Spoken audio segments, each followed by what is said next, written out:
Thank you, Light. Thank you, Light. How are we all doing, guys? I'm not going to be doing requests until a bit later, if I do any requests. At the moment, we're going to be tackling some of the requests that I've got on my list here, and actually start tackling some of this because all being sort of stored up. I think I'm going to jump onto the Belarus series. I'm going to start that at some point today. I'm going to do the Battle of Medway. We done the Battle of Solfanero 1859 Napoleon III the other day, didn't we? I can take this off of my list. Pretty sure we done this the other day.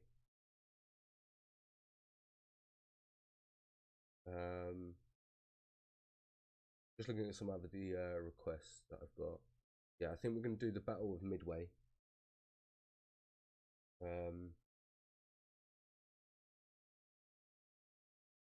Yes, we have. And then we've also done, we finished the Aurelian series, haven't we? Get that off later. Then done the Aurelians. Done the Richard versus Saladin. Okay. Okay, we're gonna do the Battle of Midway, and then jump onto a Belarus, and then I think I saw this on my page earlier, the history of piracy summarized on a map. We'll do that, and then I might look at my list afterwards, and then jump onto some more stuff from there. Obviously, I still have a bit of a bad throat, so bear with me, guys. Let's jump onto this screen. Should we do the Battle of Midway or the Belarus first? Which one should we do?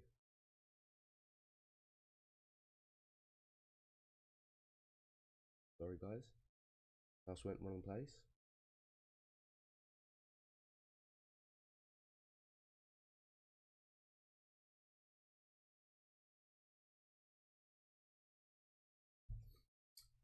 Okay, so I've got no delay on my comments, but I've now got a delay on how long it actually streams to you guys. Well, I've got it up on my phone. I can see there's about a 3 or 4 second delay. So I'm going to look at how to get that delayed reduced for you guys. So it's sort of only a couple of seconds. All right, yeah, we'll jump onto this then. I thought you might might like this one, like. Right. Okay, let me just get the pronunciation. I'm going to keep this up. Is a country, Belarus is general. That's why I'm going to get this up. Belisarius. Belisarius. Belisarius. See? I'm trying. I'm going to get the translators up. Belisarius. Okay.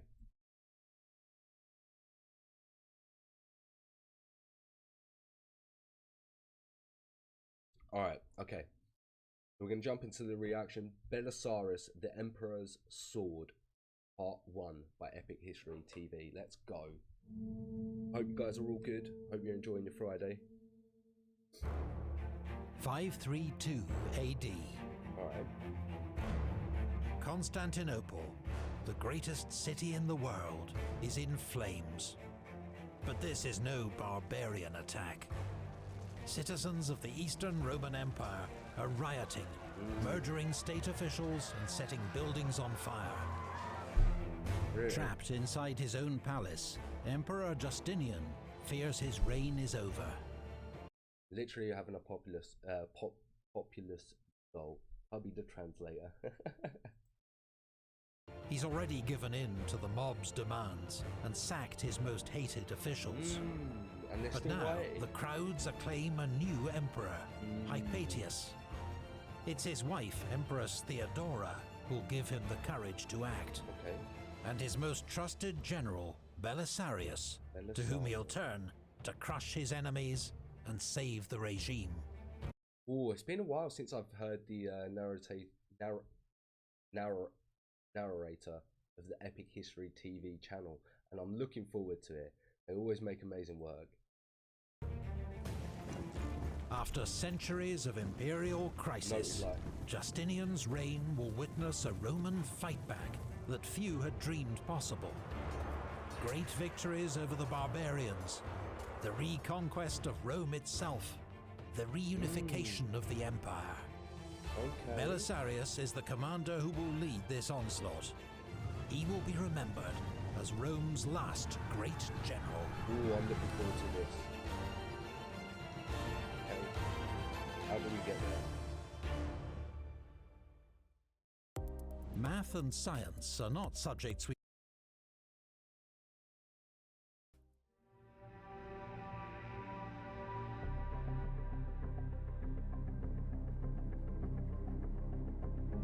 (527 AD).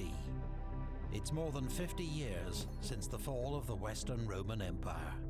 Rome itself, the eternal city, is now part of an Ostrogothic kingdom of Italy. But though Rome may have fallen, the empire endures. The Eastern Roman Empire remains a force to be reckoned with. An estimated as it should do. 30 million people live under the rule of the emperor in Constantinople. His authority stretches from the ravaged Balkans to the imperial breadbasket, Egypt, the Arabian desert to the mountains of Armenia. This Christian empire remains unrivaled in administrative sophistication, economic power, and military might. That's only for now. But the new emperor, Justinian, faces formidable challenges. In 527, he succeeds Justin, his uncle and adopted father, becoming the first son to succeed his father as emperor in more than a century.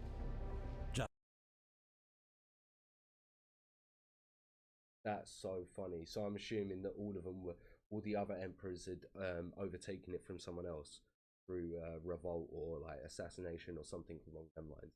It's actually the first emperor to be handed down for the succession. That's really interesting to me. That's a really interesting fact. For nearly a century. Justinian is from a tough peasant background in Thrace, what's now Serbia. Okay. He's highly educated, restless and driven, and sets himself two ambitious goals. First, to restore harmony in the Christian church by ending the schism between Chalcedonian or Orthodox Christians and Miaphysites, who argue over Christ's human and divine nature. Second, to reform and rationalize Roman law, the divinely sanctioned institution that distinguishes the Roman world from the barbarian. Two good things to keep in focus. The imperial majesty should not only be adorned with arms, but also be armed with laws, so that there may be good government in times both of war and peace, he later declares. Nice, nice. But as for any Roman emperor, the ultimate test of his legitimacy will come. Really, like, so they they preferred to adopt someone else, say a capable general, as their rather than their sons. That's a really interesting fact. Is it any reason why? Let me know. Yeah, let me know why. In war. For now, Justinian has good relations with the Vandals in North Africa and the Ostrogoths in Italy. The Balkan frontier requires constant vigilance. The successors to Attila's Hun Empire are never quiet for long. But it's in the east that Justinian faces his most immediate challenge. The Persian Sassanid Empire, a rival superpower of the Middle East. This frontier has been a battleground for centuries and witnessed its share of Roman defeats, including one emperor captured, another killed. For most of the last century, the shared menace of the Huns led to a wary coexistence. But it could not last. Oh, didn't realise there was like a sub-branch of White Huns. I know they weren't white, but obviously they were obviously a different. I imagine they had a slightly different culture, like different thing. So yeah, that's quite interesting. That was sort of branches of the Huns. In 525, the Christian king of Iberia in the Caucasus appealed to the Romans for aid when the Persian king Kavad tried to impose Zoroastrian rituals on his country. The Romans send military. You force any kind of you force anything on a populace that doesn't necessarily want it, it's going to cause unrest within the populace, isn't it? Aid, and the conflict escalates, with both sides launching cross-border raids. Once again, you can see these small escalations leading to something like this. When the Romans begin building a new fort at Minduos, the Persians attack, rout the Roman troops, and destroy the building works. Once again, I can understand it, because they're worried that that fort would then be able to use as a focal point for invasions within the land, you know, and basically a springboard for future invasions and so on and so forth. So of course they wanted to destroy it before that possibly could be a problem later on in the line. One of the Roman generals to escape this debacle is Flavius Belisarius. Clearly he is not blamed, because the next year Justinian makes him commander of all Roman troops in the east, though he's barely 30 years old. What a feat for that man there. What a feat for that man there indeed. Because, yeah, you had to get a fair bit of like experience within the military, with politics before you started getting power. Similar to the sort of systems we have nowadays. You can only be of a certain age till you can sort of start applying for certain positions within government. Belisarius and the Emperor are old comrades and come from the same humble background in Thrace. Okay. He had served in Justinian's own regiment when he was still heir to the throne. His wife Antonina is the best friend of Empress Theodora, and like her, from a dubious background in the acting profession. Once again though, it's good to have trustworthy people, so I hope he stays loyal. With both Roman and Persian empires mobilizing for war, the next... Oh, I see. So it was basically adoption was very common within the Roman history. Yeah, I remember Julius Caesar adopted Octavian as his son and heir. Sister. Okay, fair. So it's just sort of common practice. Next year, 530, will see Belisarius' first major test as a commander. The troops that Belisarius commands are far removed from the famous legions with which Rome conquered its empire centuries ago. Hard lessons learned from fighting Huns and Persians have helped to forge a new Roman army. Very interesting. For centuries, cavalry was the neglected arm of the Roman military, a role usually outsourced to foreign auxiliaries. Now, heavy armoured cavalry known as clibanarii and cataphracti, armed with lance and sword, form the army's elite shock units. Some armoured cavalry, as well as cursores, light cavalry, also carry bows. The Romans, in imitation of the Huns and Persians... Oh, but some heavy cavalry, they said as well, right? Some armoured cavalry and also light cavalry. Also carry bows. That's interesting. The Romans, in imitation... It's so difficult to fire a bow with all that armour on, right? ...of the Huns and Persians are now horse archers themselves. Okay. The best units are the Bucellarii, the biscuit eaters, named after the army ration.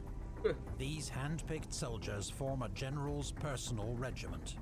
Long service, good pay and equipment, plus a personal oath of loyalty make them his most reliable troops. Roman archers are now armed with the more powerful composite reflex bows of the Huns. So once again, they adapted and picked up that from the Huns. Very useful for adapting weaponry from other lands, you know. I'm hard to hear, yeah? Turn myself up a bit. Let me know if this is any better. And while infantry still made up around 2/3 of a Roman army, its role is more defensive, forming a secure base from which the cavalry could launch its attacks. What about now? The standard infantry unit is also smaller, called a numerus.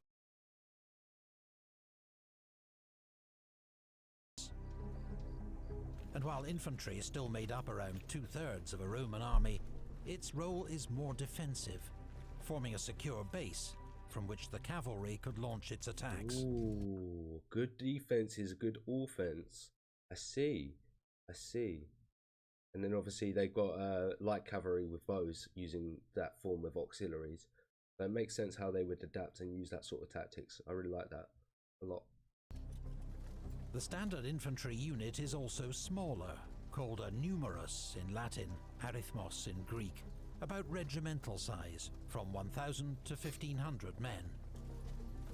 They're more mixed, with armoured veterans to form a fulcrum or shield wall, and more missile troops behind them to unleash a barrage of arrows, javelins and darts.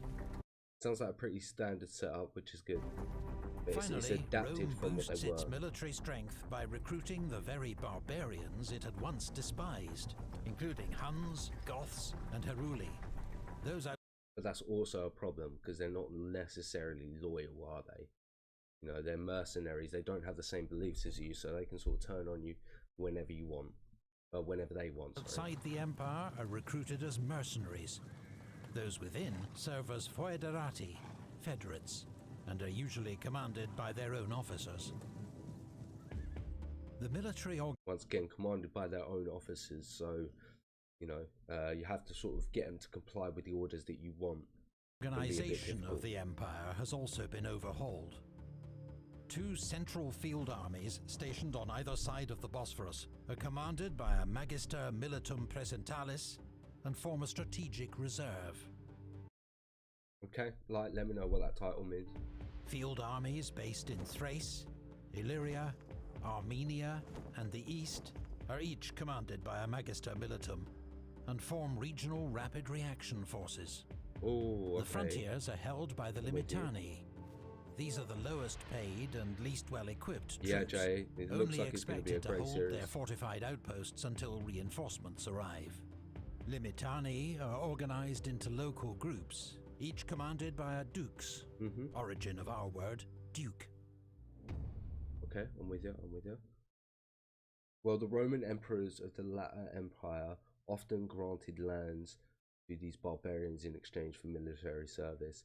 Yeah, like I said though, I don't think that the military service necessarily yet the thought has many times occurred to me, I don't think they stuck to their end. How many and how great are the benefits which accrue to states through history, which transmits to future generations the memory of those who have gone before, and resists the steady effort of time to bury events in oblivion. The historian Procopius is our key witness for the events of this period. He was born around 500 in the city of Caesarea. These people are just as important to us as the actual generals themselves. You know, these people are the reasons we have this knowledge. Do you know what I mean? In Palestine, and received a first-class education. In 527, he was appointed assessor or legal advisor to Belisarius. He effectively became the general's secretary and, on occasion, aide-de-camp. Once again, so useful having someone as skilled like that with you. Working from notes and writing in Greek, he would publish his great work, History of the Wars, in 551. Procopius's account is highly favorable to Belisarius, but there will be a sting in the tale, a scandalous secret history, which will emerge later in the tale. Ooh, interesting. I like it when they tease me like that. Love it. 530 AD. King Kavad sends an army to capture the Roman frontier fortress at Dara. Was that the same one the Sassanids destroyed not long ago? Today, the ruins of Dara lie on the Turkish-Syrian border, their scale hinting at the size of the Roman fortress that once stood here. Belisarius is warned that 40,000 Persian troops are advancing on Dara. He can only assemble 25,000 troops to meet them. Outnumbered by 15,000. For reasons that are unclear, Belisarius decides to make his stand outside the city walls to the south. Interesting thought process. His men dig ditches to strengthen their position, with both flanks thrown forward. The infantry is placed in the center. I'm loving this map. I'm loving how detailed this is. With cavalry on both flanks. 2 groups of 600 Hun mercenaries are positioned between them in support. At the rear, he places his reserve, his own Bucalari. And there he's elite, like a horseman guard, right? When the huge Persian army arrives before Dara, Belisarius is ready and waiting. The first day begins with a standoff. The 2 generals exchange letters. Belisarius urges Firuz to withdraw to allow time for further negotiations. Firuz tells the Roman to prepare his bath. He intends to be in Dara by nightfall. Too cocky, my friend, too cocky. The Persians launch one probing attack against the Roman left wing, perhaps testing their defenses. The Persians are driven off, with 7 killed. When a young Persian warrior rides between the lines and challenges any Roman to face him in single... Oh, sorry guys. Wrong thing. Sorry. Trying to make sure it was in 1080 AP. Do apologise. Killed. When a young Persian warrior rides between the lines and challenges any Roman to face him in single combat, his offer is accepted by Andreas. Andreas has no military training, but he's a wrestling instructor of huge strength. Okay. Before the Persian knows what's happening, Andreas has knocked him off his horse with his lance, then dismounts to finish him off. Like yes, Andreas. A sacrificial animal, or Andreas, in the words of Procopius. Andreas later kills a second Persian challenger, to Roman cheers and the dismay of the Persians. Damn straight. Damn straight. Also, that would make sense that he would deploy his army outside the walls due to the amount of cavalry that he had within the army. The next morning, Firuz receives 10,000 reinforcements, bringing his total strength to 50,000. With odds of 2 to 1 in his favour, he decides to attack. Firuz forms up his army with infantry and foot archers in the centre, and his Persian heavy cavalry, the feared Savaran, on both wings. Once again, with this numerical advantage, I would definitely think about doing the same thing. He also divides his army into 2 parts, a front line and a reserve line, so that fresh troops can be rotated into the fighting. Very good. Simple tactic, but good. He keeps a unit of immortals, the elite Persian heavy cavalry, as his personal reserve. But first, he waits. He knows the Romans usually eat in the morning and are growing hungry, while his own troops are accustomed to eating later in the day. Very smart. Taking advantage of the knowledge you have upon your enemies. Very smart. Very useful. Just, yeah. Well played. Well played.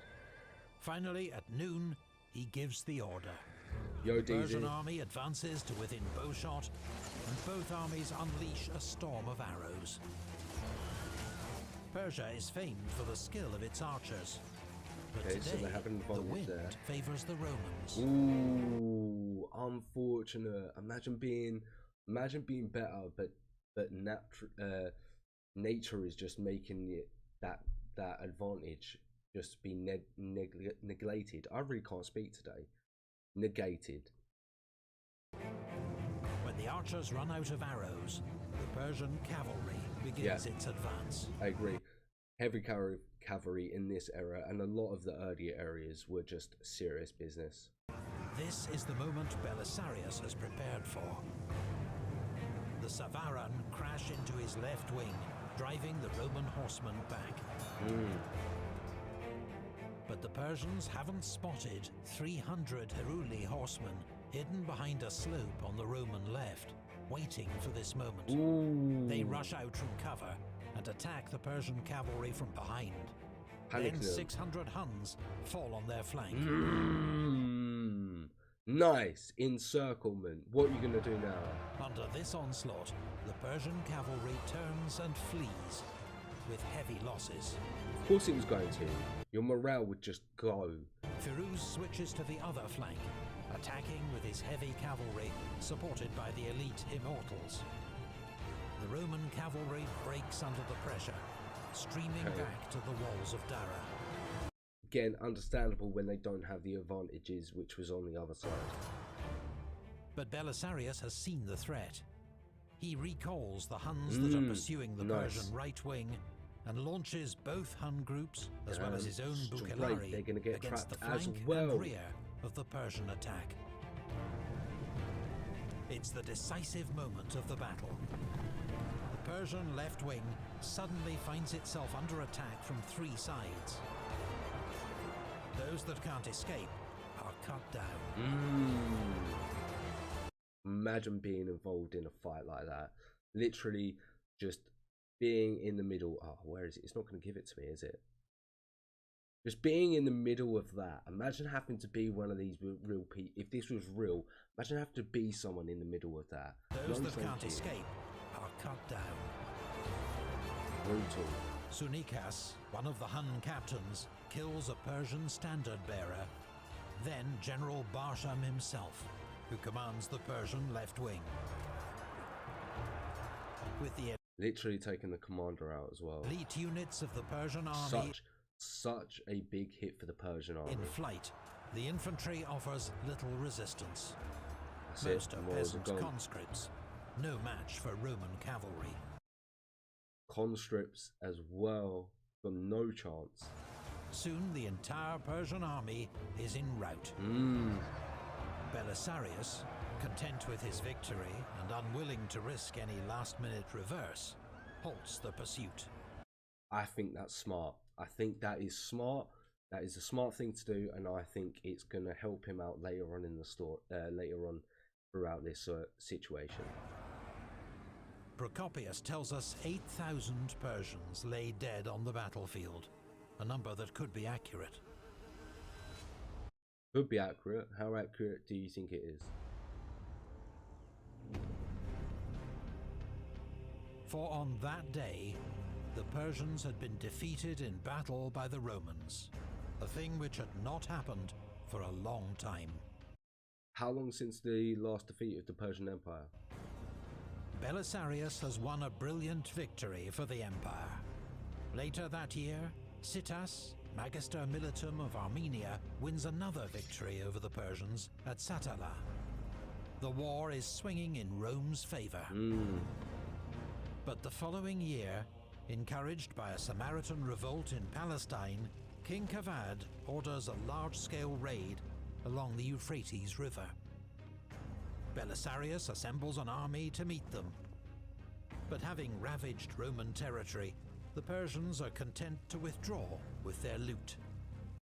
That's smart by the Persians, means that they don't lose any men. They've made morale within the Roman Empire decrease slightly. The victories that they sort of got, this sort of dampens those two victories. So that was a smart play by the Sassanid Empire. His subordinates urge him to destroy the enemy before they escape. I think he should have destroyed them before they escaped. So, against his better judgment, he attacks the Persians on Easter Sunday at Kalinicum. But against his better judgment, am I wrong? Should he have not made that mistake? The battle is a disaster. Oh no. Oh no.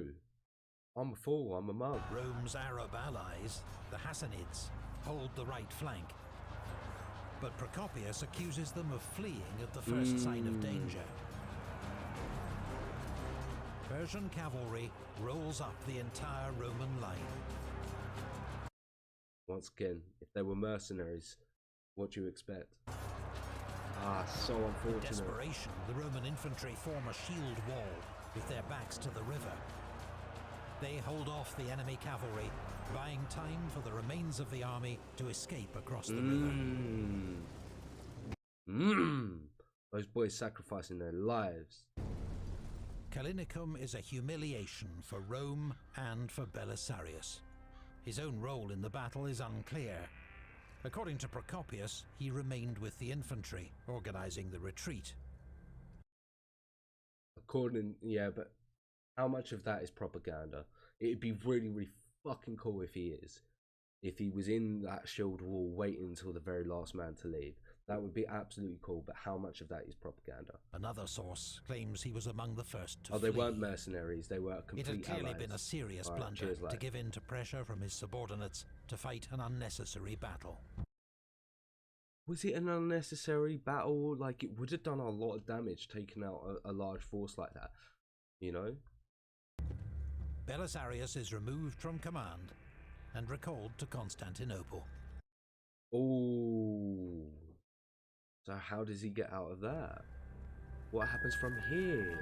Justinian is forced to pay a subsidy and make a compromise peace with Persia. Okay, I see why you're going to be peed off. Not with King Kavad, who dies that year, but with his 20-year-old son, Khosrow. Khosrow will prove to be the greatest of all Sasanian kings, hailed as Anushirvan, the immortal soul. So we have the best Sassanid king and the last great Roman emperor in this story. two great political figures and historical figures. I'm looking forward to this. This is going to be very, very good. And will prove a I bet it's dangerous not rival an to easy the job Romans. commanding the East. When major rioting breaks out in Constantinople the next year, Belisarius is in the capital, eager to restore his tarnished reputation. Okay, this is what we're going to do. This is how we're going to get you Riots back have there. been instigated by the factions of the Hippodrome, the Greens and Blues. These are more than chariot racing fans. The factions run whole areas of the city.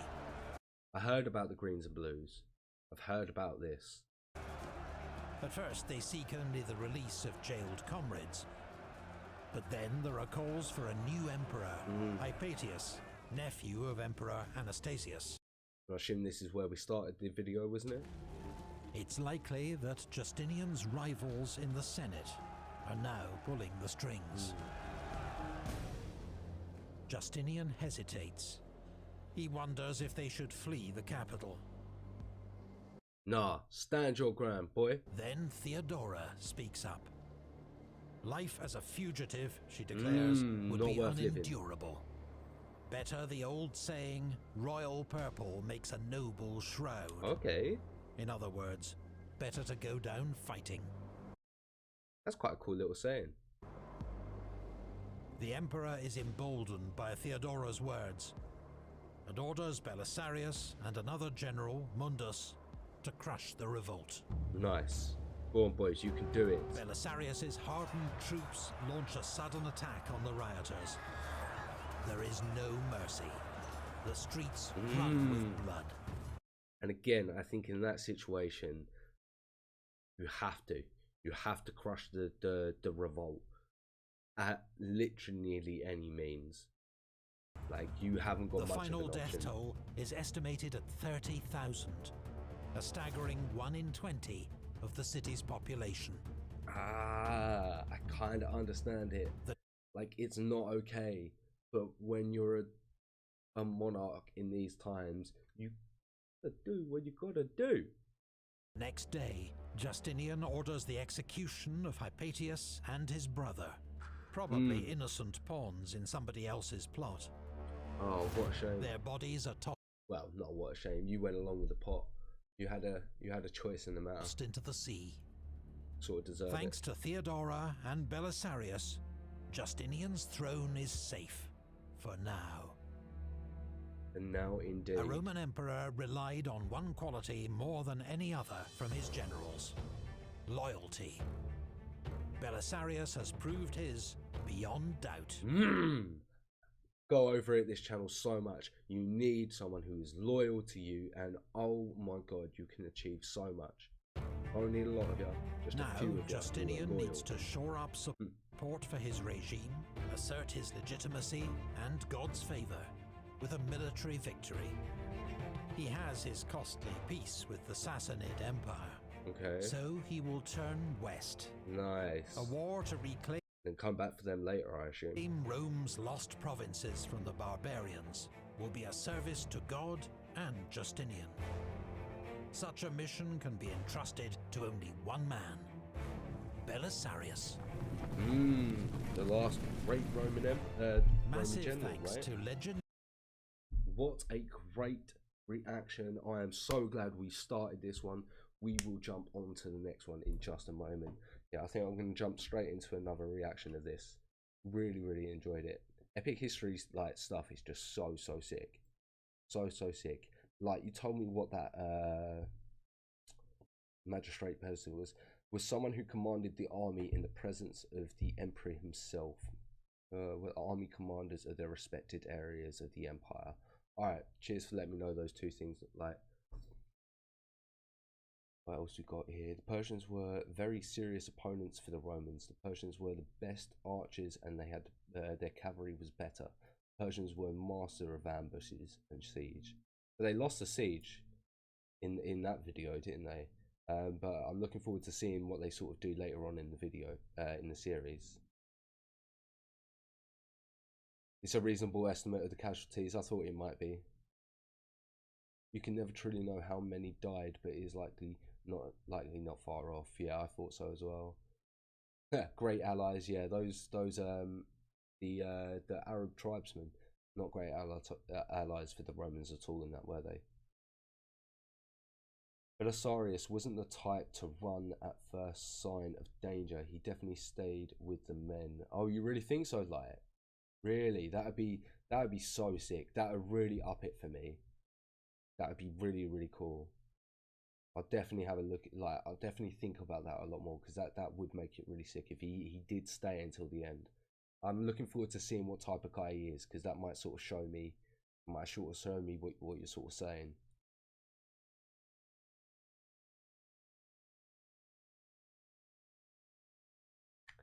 Sorry, Al. We only done one reaction, so you haven't missed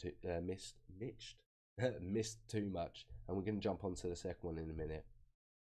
But loyalty and competence do not always match. Agreed, DZ, but but it depends how competent they are. Obviously, if they don't have to be just as good as the person that they like. If you have people who are loyal to you, not all of them have to be as competent as the person above them. If you get what I'm sort of saying, you know, as long as you have one or two people to lead and the rest are loyal and they're able to help you, I'm pretty sure that would be just so much so beneficial to you. You know, loyalty is powerful. Another good case is, yeah, imagine if he rejected the Umar's command to step down. Yeah, I completely agree. Belisarius was the okay, I'm with you. I'm not going to pronounce it, but I'm with you. Like, essentially supreme commander of the Ace. I'm with you. Ironically, in charge of all the conquests in the West. Right, okay, I'll tell you what, we'll jump onto the second one, yeah, because I'm really enjoying this one. I'm just going to have a drink first. Right. So, Belisarius, Conquest of the Vandals, Episode 2, let's go. 533 AD. A major Eastern Roman expeditionary force, 17,000 soldiers, nearly 600 ships, prepares to leave Constantinople. Its objective is the kingdom of the Vandals in North Africa. These were once some of the wealthiest provinces in the Roman Empire, until they were lost to the barbarians, with catastrophic consequences. Now, a century... What were the consequences if they were so catastrophic? Let's just say Belisarius was Justinian's Darth Vader. A century later, the Romans are returning. I don't think I said hey to you, Jay. Emperor Justinian intends to liberate the people of North Africa from barbarian tyranny and the perils of Christian heresy. Let's see if he can do it. He entrusts this mission to Flavius Belisarius, the victor of Dara, who's just saved the regime by crushing internal revolt. Now he will lead Eastern Roman forces in the Emperor's campaign to reclaim the West.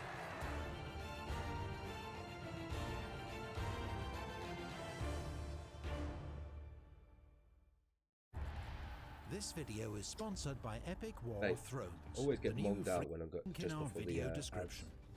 Real war, real epic. Thank you to Epic War Thrones. When the Western Roman Empire was overrun by barbarians in the 5th century, the Vandals emerged as perhaps the most enterprising of Rome's enemies. From Central Europe, they marched, killed and looted their way through Roman territory into Spain, and in 429 crossed into North Africa under the leadership of King Geseric. There he founded a kingdom and took up piracy with skill and enthusiasm. Took up piracy, eh? That might sort of link into a video we'll do in a bit. In 455, Geseric sacked Rome itself. 75 years later, Eastern Romans and Vandals had learned to tolerate each other. So there was a bit of cultural acceptance there, was there? The Western Roman Empire was already very poor in comparison to the East. North Africa was probably the richest province of the West, which it was lost a huge source of its wealth when it went. Okay, I'm with you. Emperor Justinian's relations with the Vandal king Hilderic were in fact extremely cordial. The two men exchanged gifts, and though Justinian regretted that Hilderic was an Arian heretic, he was pleased that he did at least allow Orthodox Christians in his realm to live in peace. So that's why he probably tolerated him, because there was a kindness to his sort of people. Then, in 530 AD, there was a coup in the kingdom of the Vandals. Gelimer, Hilderic's cousin and heir, seized power and imprisoned the ex-king. Unlike his hapless predecessor, humiliated in war by the Berber tribes, Gelimer was a proven warrior, and cunning to boot. And I'm assuming he didn't have any tolerance for Christians at all. When Justinian scolded Gelimer as a usurper, the new Vandal king warned the emperor to mind his own affairs, then, for good measure, blinded one of Hilderic's nephews. Ah, savage. I love it. Just blinding your nephew, just like, shush, you know what's gonna happen. Ah, the things medieval monarchs and like kings, queens, leaders had to do to retain power. So, I mean, the brutality that they had to used to go to sort of make people fear them, to not want to do that again. Yeah, he doesn't seem like the brightest at all, Jay. 3 years pass. Justinian makes peace with the Sassanid Empire and survives the Nika riots. Now he decides it's time to teach Gelimer a lesson. Imperial propaganda and the historian Procopius will later portray Justinian's war on the Vandals as part of a long-held plan to reconquer the Western Empire, for the sake of true belief in God and the liberty of our subjects. Okay, so they're using propaganda sort of to justify it, that they're going to retake the West, and that's how they're justifying these invasions. Makes sense. Modern historians. Well, he was a Christian, not the same confession with the Eastern Romans. Okay. Historians are more skeptical. I'm with you. Justinian needs a victory to bolster his regime. Gelimer's actions have provided just provocation, and the recovery of North Africa's wealthy estates will bring obvious benefits.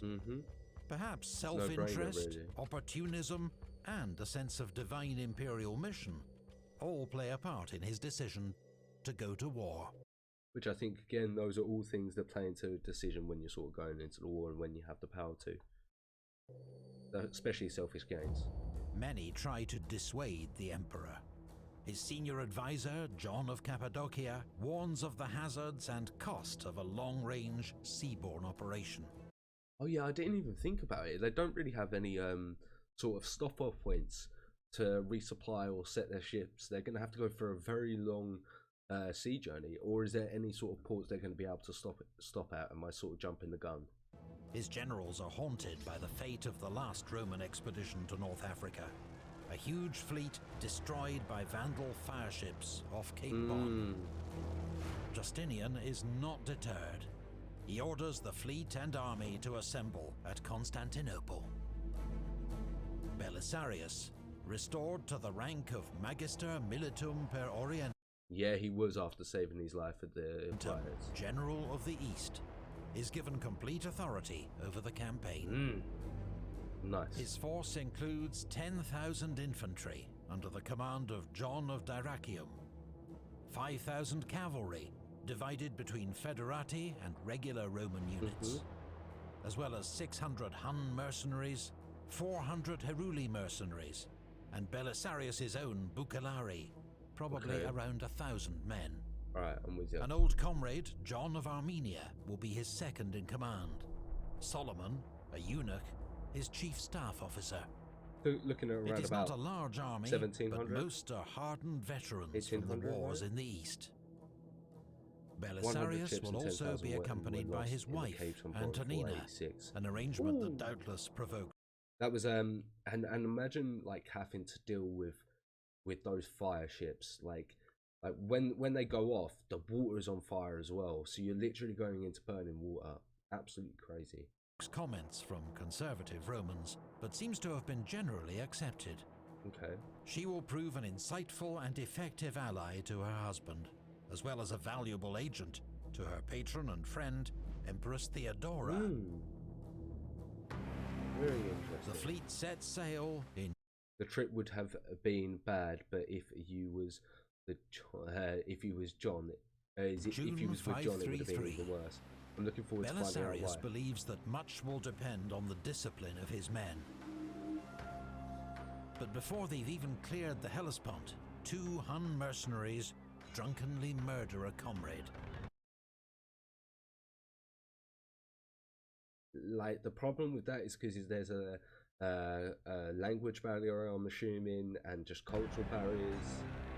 Belisarius has them hanged in full view of the fleet. Which now means that the mercenaries aren't going to be as happy anymore. Then he addresses the army. If I were speaking to men going to war for the first time, I might struggle to persuade you that justice can be our greatest ally in obtaining victory. For those who don't understand the fortunes of war, think the outcome depends on strength alone. But you, I think, know that although it's men who do the fighting, it is God who judges the contest. This is why Belisarius warns them he will never turn a blind eye to their crimes. He concludes, I shall not consider any one of you my comrade, no matter how fearsome he is to the enemy, unless his hands are clean. Like, I understand where he's coming from, and it's fair, but are any of your hands really clean back in those times? The fleet continues its voyage, making stops to pick up supplies and additional troops. Along the way, 500 men die from eating mouldy bread, which Procopius blames on cost-cutting measures by the stingy John of Cappadocia. 500 men die from eating mouldy bread. Crazy. Absolutely crazy. In Sicily, Belisarius receives fresh supplies from the Goths. Okay, so they stopped at Sicily. As he ponders his next move, he receives stunning news. Not only are the Vandals completely unaware of his expedition, but Gelimer has sent his brother Zazo with most of the Vandal fleet and 5,000 troops to quell a revolt in Sardinia.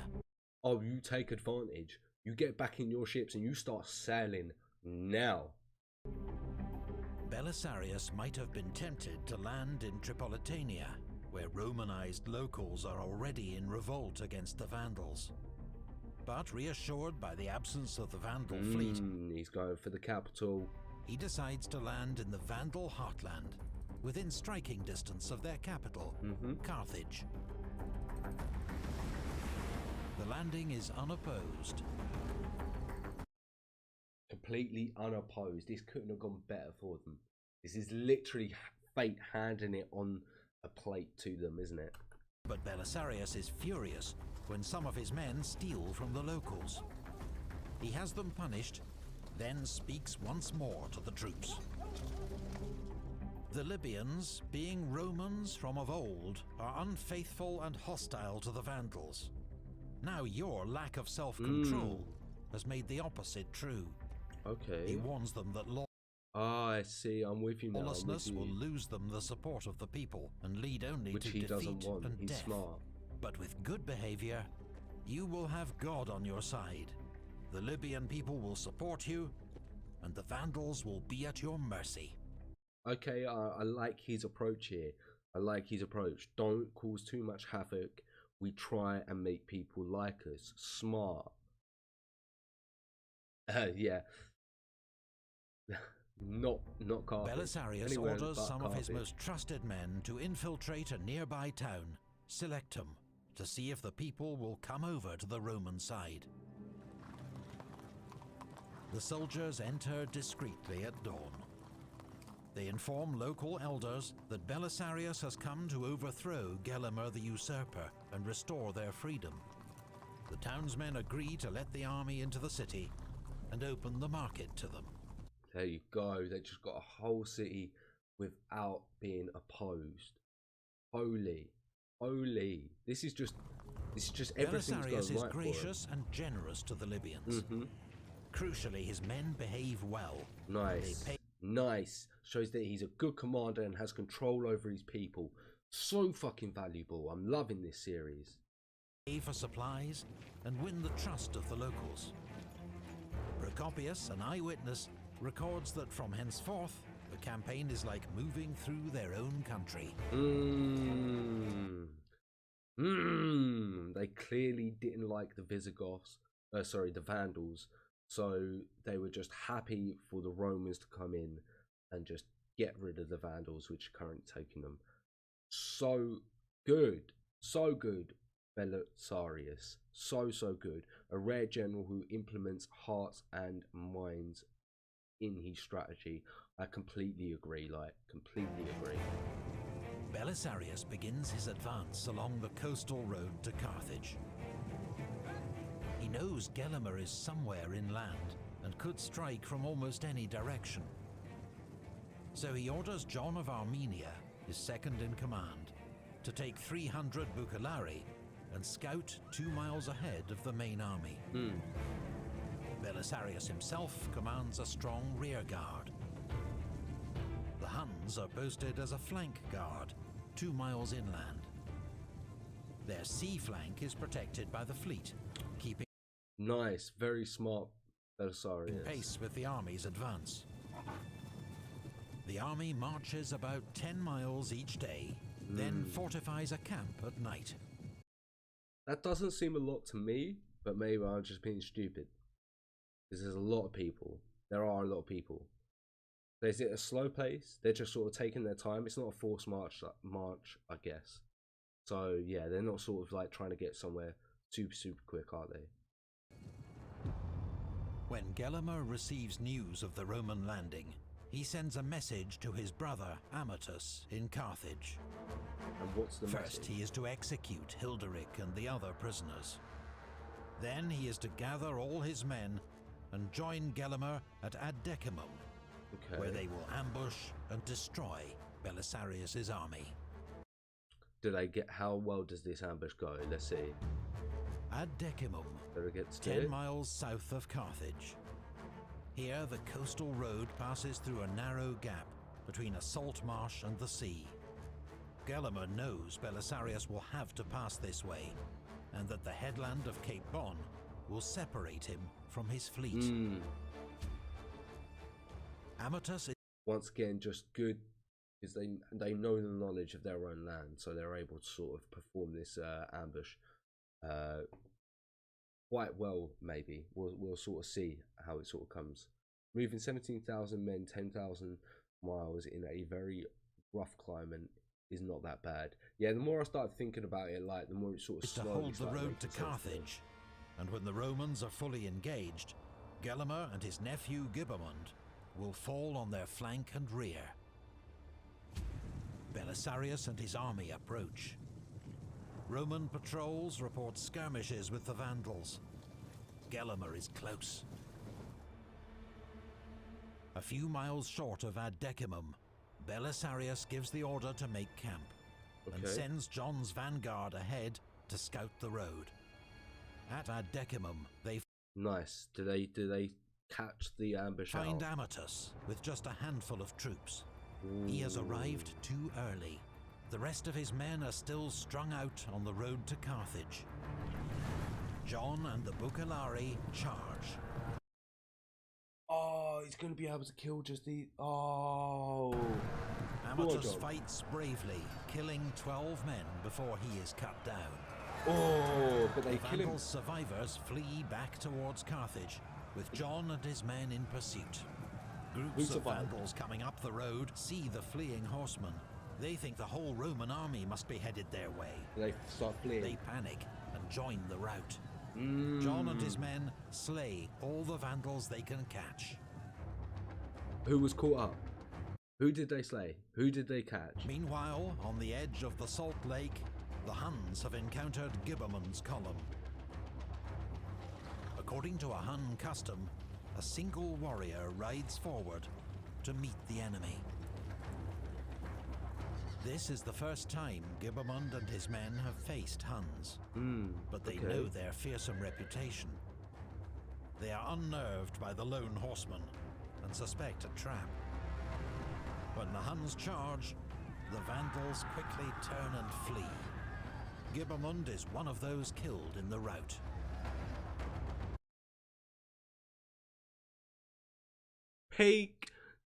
What was his name? Gilliman's. Gilliman just got wrecked, as if he got killed in the retreat as well. Oh my god, this just went so bad for the Vandals. Absolutely terrible. Oh my god, this was so is easy for advancing Romans. between low hills that block his view of both Belisarius' camp and the fate of Gibbermund. Belisarius is also unaware that battle has been joined, but sends his Federati cavalry forward, expecting some skirmishing with the Vandals. When his cavalry reach Gibbermund, they see signs of fighting and bodies. Then several thousand Vandal horsemen appear behind them. The Federati commanders have no idea whether to advance or retreat. What are you going to do? Clash, the entire force retreats back towards the Roman camp. Gelimer is now in position to deal Belisarius a serious blow. If he I see, because he's cavalry is up at the ones that sort of chased the men down are now isolated on their own. This is an interesting situation. I'm really enjoying how this battle is sort of turning out. North, lots of twists and turns. He can trap and destroy John's isolated vanguard. If he moves south, he can hit the Roman cavalry while it's still confused and disordered. Instead, Gelimer discovers the body of his brother, Amatus, and is overcome with grief. As their king oversees his brother's burial, his perplexed troops look on and do nothing. Oh, his emotions got the best of him. The emotions got the best of him and has saved Belisarius in this situation. He had to basically take the time to bury his brother first before dealing with the threat. Surely you would have tasked one of your men to take the body home, or to at least separate it, and then the rest of your army goes deal with the issue, and then have come back to the soldier who's protected your brother's body. Surely that would be a better play there, right? But then grief, you don't know what you're going to do when you're dealing with that type of grief, do you? Belisarius is given a crucial breathing space. He rallies his cavalry, reorganizes them, and leads them forward. The Roman cavalry fall on the Vandals with devastating force. The enemy are scattered. Gelimer and the survivors fly west. The road to Carthage is open. And it fell to Belisarius that day to win more fame than any other man of his time, or in any other man in his time. Damn straight, he just easily took this place. This was a walk-in for him. Indeed, any of the men of olden time. Yeah, his emotions are understandable, but just not permitted to a commander. You're absolutely correct. When you're a commander, you just got to put those feelings aside and just sort of get on with what you got to do. That's what makes a good commander is the ability to separate yourself. But also it can be the thing that sort of turns you, you know. The Vandals should have had better scouts. Could have been different. Yeah, it could have been different. Belisarius, wary of ambush, waits till dawn the next day before making his triumphal entry into Carthage. Once more, his troops behave well. The citizens of Carthage are respected. This peaceful occupation of such a wealthy city in such times is remarkable. Ooh. Belisarius... Normally it would get sacked and then they would take all the riches, but these guys know that the best thing to do is leave it intact, because then that way, if the lands and the city is intact, they'll be able to get more resources, get more wealth out of it, which they'll be able to tax and take. Smart. Sits on Gelimer's throne and eats the lunch that had been prepared for him. Big dick move. I'ma sit here and I'ma eat your food.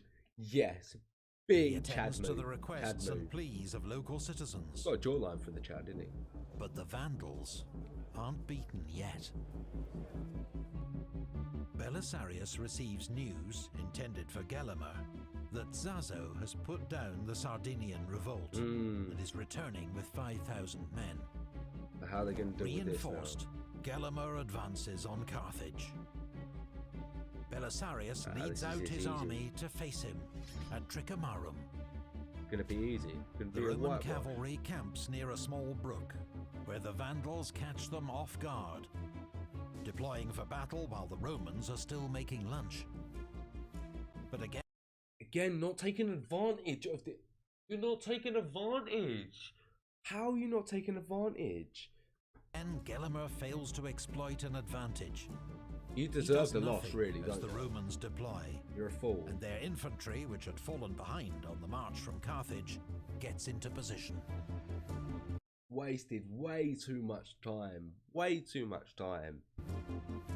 It's the Romans who attack first, when John of Armenia leads the Bucellari forward against the Vandals. The Romans get to attack first as well. You was there, set up and ready, while they're sitting down having their lunch. You gave them time to get their army prepared, and they were behind, lacking, and then able to make the first move. You deserve this loss. You deserve this loss. Fool. He is repulsed. But the third attack is made with greater force. Zazo himself is killed within sight of Gelimer. Belisarius orders the rest of his army forward. The Vandals flee, leaving behind 800 dead. The Romans have lost just 50 men. Just 50 men. And I imagine those numbers are pretty real, actually. The Vandals take refuge in their camp, which contains all their baggage and their families. But when Belisarius brings up his infantry to begin the assault, King Gelimer flees. The fight is entirely one-sided. King's just like, nah, I'm out. There's no chance. There's no way we're going to win this. I've got to go. Deuces. Deal with it yourselves. I'm surprised the men didn't flee from there onwards. Or like send some kind of message to Belisarius to get a ceasefire the moment, or surrendered the moment their king fled. I don't know. At that point, I wouldn't have any the Vandal loyalty camp as everyone tries to escape. Yeah, of course. The Romans kill the men, enslave the women and children, and plunder all they can find. Of course you're going to. Of course you're going to, because you weren't able to plunder Carthage, so you're going to plunder here for sure, because these are your actual enemies. Like, of course you're going to go. Belisarius cannot restore discipline until the morning.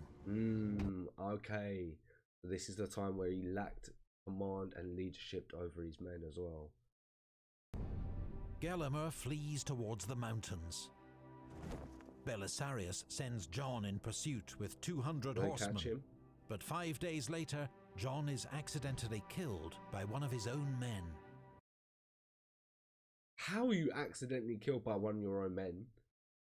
Breaks my mind. What? Belisarius get more context? grieves at the death of his old comrade.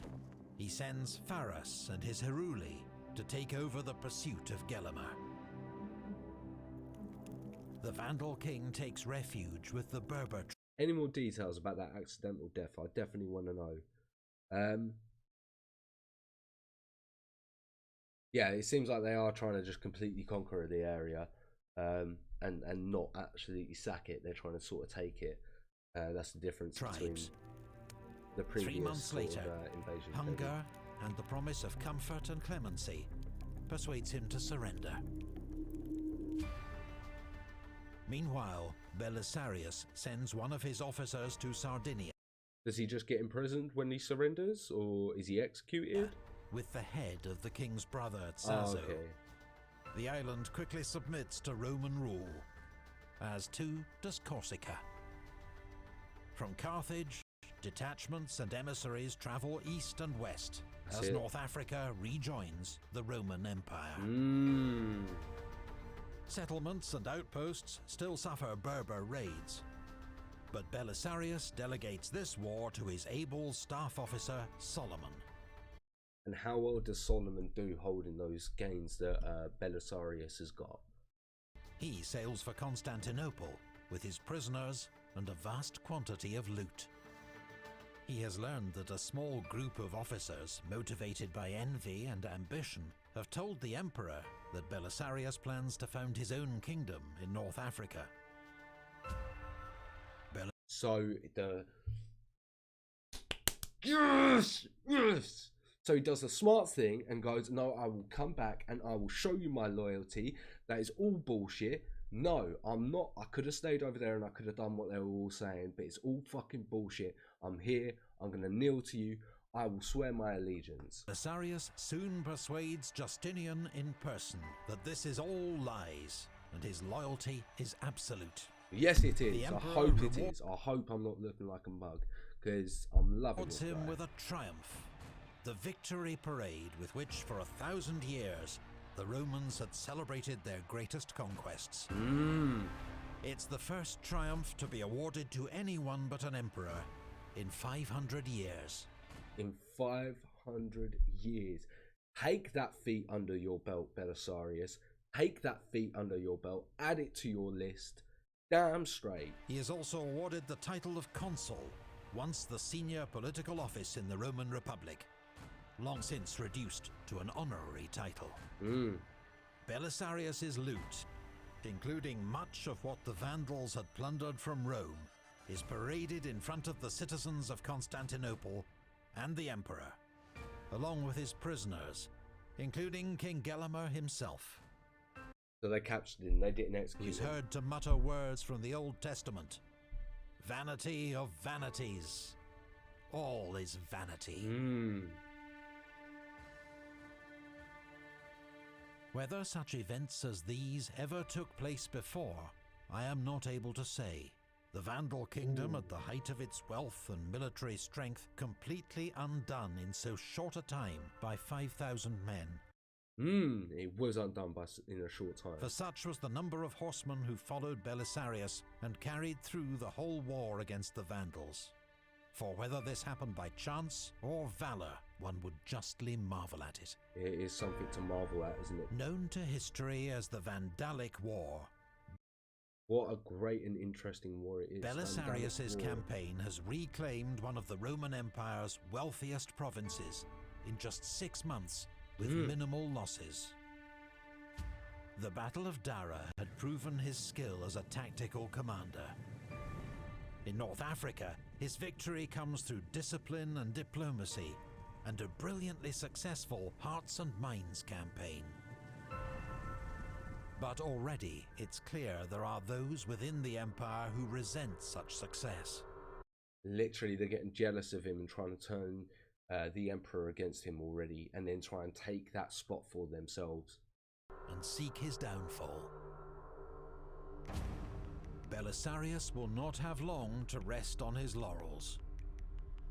A murder in far-off Tuscany is about to lead to his most formidable challenge yet. Who got murdered? The victim is Amalasuntha, daughter of Theodoric the Great. Her death means war between the Eastern Empire and the Goths. Why? Why? Was there a treaty? A war that will lead Belisarius to the gates of Rome itself. Was she in the Eastern Roman Empire's custody and she's died? Is that what's going to cause the war? Oh, I guess we're going to have to find out in the next episode. I am definitely looking forward to finding out what they've got in store for me. I think we might just jump straight into a third episode of this, which brings what, halfway? Or I might jump onto this geo-history. Not 100% sure yet. Should we do episode 3? I think we should do episode 3. I am enjoying it.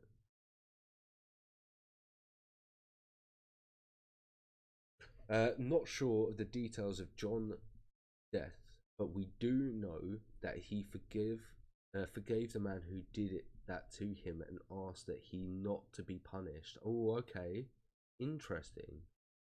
So it was clearly some sort of freak accident, maybe a case of mistaken identity. I'm really struggling to speak today, guys, you know.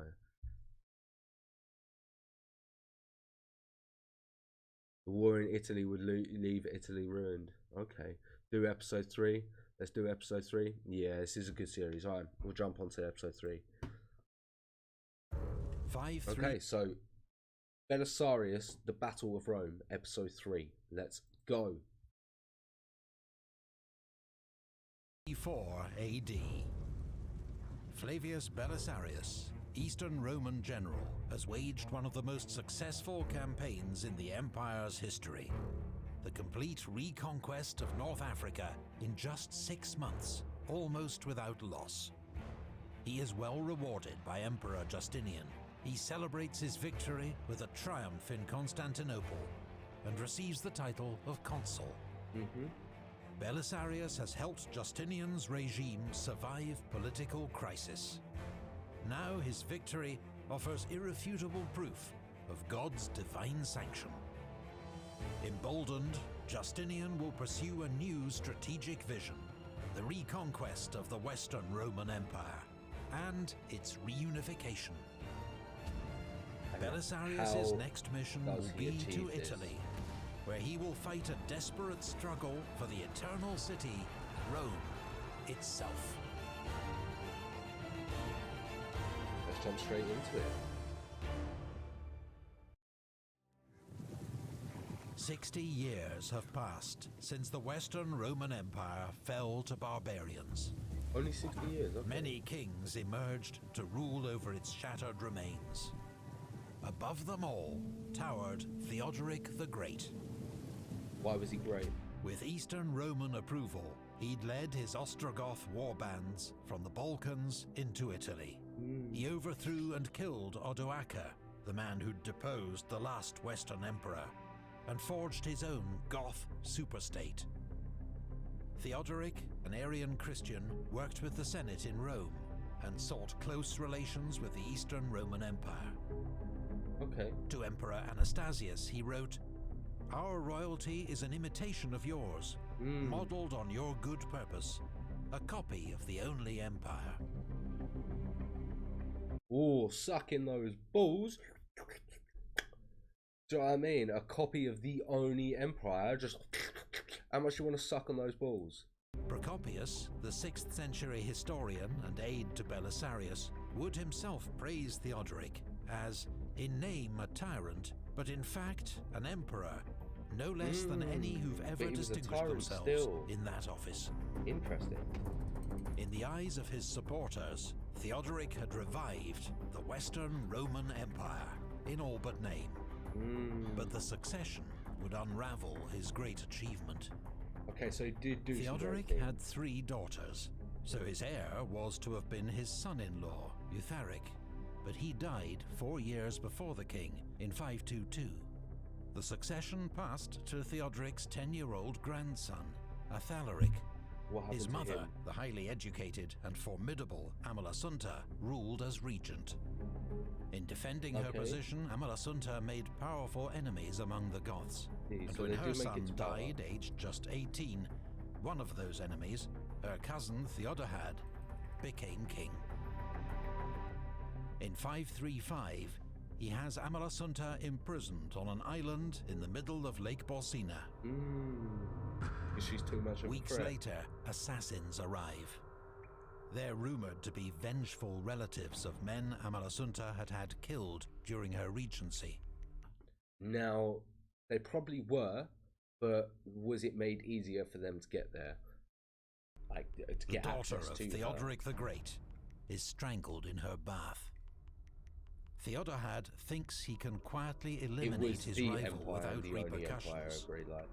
But Amalasuntha had been a trusted ally of the Emperor Justinian, and he is looking for an excuse for so she had good relations with Justinian. War. And the Emperor, upon learning what had befallen Amalasuntha, immediately entered upon the war, being in the 9th year of his reign.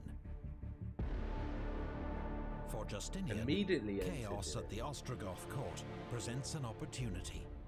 After success in North Africa, he wants Italy for the empire. The strategic and symbolic gains will be immense. Before her death, Amalasuntha had offered him the kingdom in exchange for political asylum. Now Justinian pressures Theodahad, a notoriously corrupt and greedy man, to accept. So she said basically, we'll become a vassal of you. You just got to give me political power within the region and I work under you.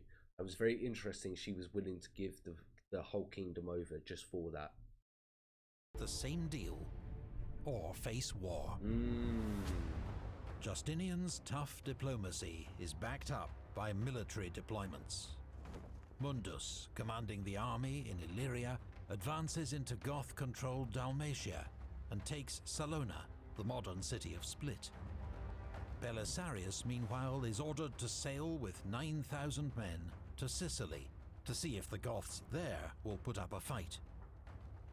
Only the garrison of Palermo offers resistance, which is soon overcome. Nice. The rest of Sicily submits to the Romans without a fight. On the last day of 535, Belisarius marks the end of his consulship, scattering coins to the crowds in Syracuse as his troops march triumphantly through the city. Once again, they're getting the luxuries because they were as negotiations continue in the Goth capital Ravenna between Theodahad and Justinian's envoy, Solomon, Praetorian prefect of North Africa, arrives in Sicily with alarming news from... Oh, not her. She was going to let Rome annex Italy. Oh, okay, I'm with you. Carthage. The army, angered by late pay and religious discrimination, has murdered its officers and mutinied. Always pay your troops, boys. Belisarius immediately sails for Carthage with just 100 picked men. His own formidable reputation, plus generous handouts of cash, quickly secures the loyalty of 2,000 troops, whom he leads out to face the 9,000 mutineers. The mutineer army is a motley crew of Romans, mercenaries, renegade Vandals, and escaped slaves, commanded by Stotzas, a former Bucellarius. They have no generals and little discipline. Who did when Stotzas tries to maneuver his army into a better position, it becomes badly disordered. Because Belisarius immediately launches an all-out attack. Stotzas and his army turn and run. He shows you that if you have no coherency, no one to sort of keep you a hold, it's just a fiasco. Absolute fiasco. Did they get caught? Belisarius has saved Carthage, or did they just? But the war in North Africa against Berbers and rebels will drag on for 15 more years. This task falls to... Will it just always be a thorn in his backside? Solomon, as Belisarius must race back to Sicily to quash another mutiny among his own troops.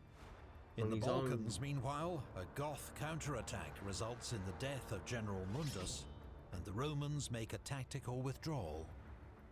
When news of this minor triumph reaches King Theodahad, he feels suddenly emboldened.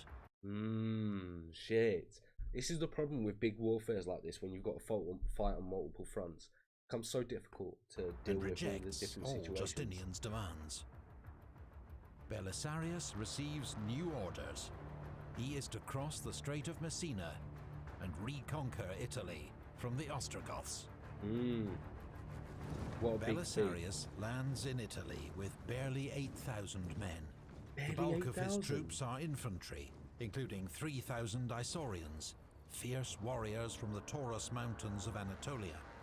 His cavalry includes Hun and Berber mercenaries, as well as the elite Bucellari, the picked troops maintained by Belisarius, and other senior commanders. About 1,500. As in North Africa, he is accompanied on campaign by his wife Antonina, a capable and trusted ally of Empress Theodora. Mm. That the Emperor entrusts the campaign to such a small force, when the Goths can field an army 4 times its size, indicates Justinian's supreme confidence in Belisarius. That is a massive confidence. Do you know what I mean? 8,000 men to take a whole country's peninsula. Like, come on. How's he gonna do it? I don't think he is. And if he does, then my God. But it is also a sign that he has badly underestimated the Goths, yeah, that's it. and their will to fight. Yeah. Belisarius's army is welcomed by southern Italians and meets no opposition as far as Naples. Mm. This city has strong walls and a garrison of 800 Goths. Yeah, we've heard about Belisarius appeals directly to its citizens, urging them to throw open the gates and warning of the dire consequences of an assault. I pray that an ancient city which has long been inhabited by Christians and Romans may not meet with such a fortune, especially at my hands as a commander of Roman troops. Nice. The citizens of Naples are divided, but ultimately their leaders reject the demand to hand over the city. Do some people take it into their own hands? When Belisarius's troops sneak into the city using an old aqueduct, there is a savage slaughter of Goths and Italian citizens alike. No, they don't need the gates. They just found a secret passageway and done a midnight entrance into the city. Holy shit. Imagine you're going to bed and then that's it. It all just erupts. You're fucked. You have nothing to do. Just until the general can restore bang order. One out and hope you live. The main Ostrogoth army has been standing idle 60 miles to the north. Theodahad, never suited to military command, and now unsettled by omens, does nothing to save Naples. It's his own death sentence. He is deposed and killed. Witigis becomes the new king of the Ostrogoths. He is in his 60s, but he's an experienced soldier who fought alongside Theodoric the Great.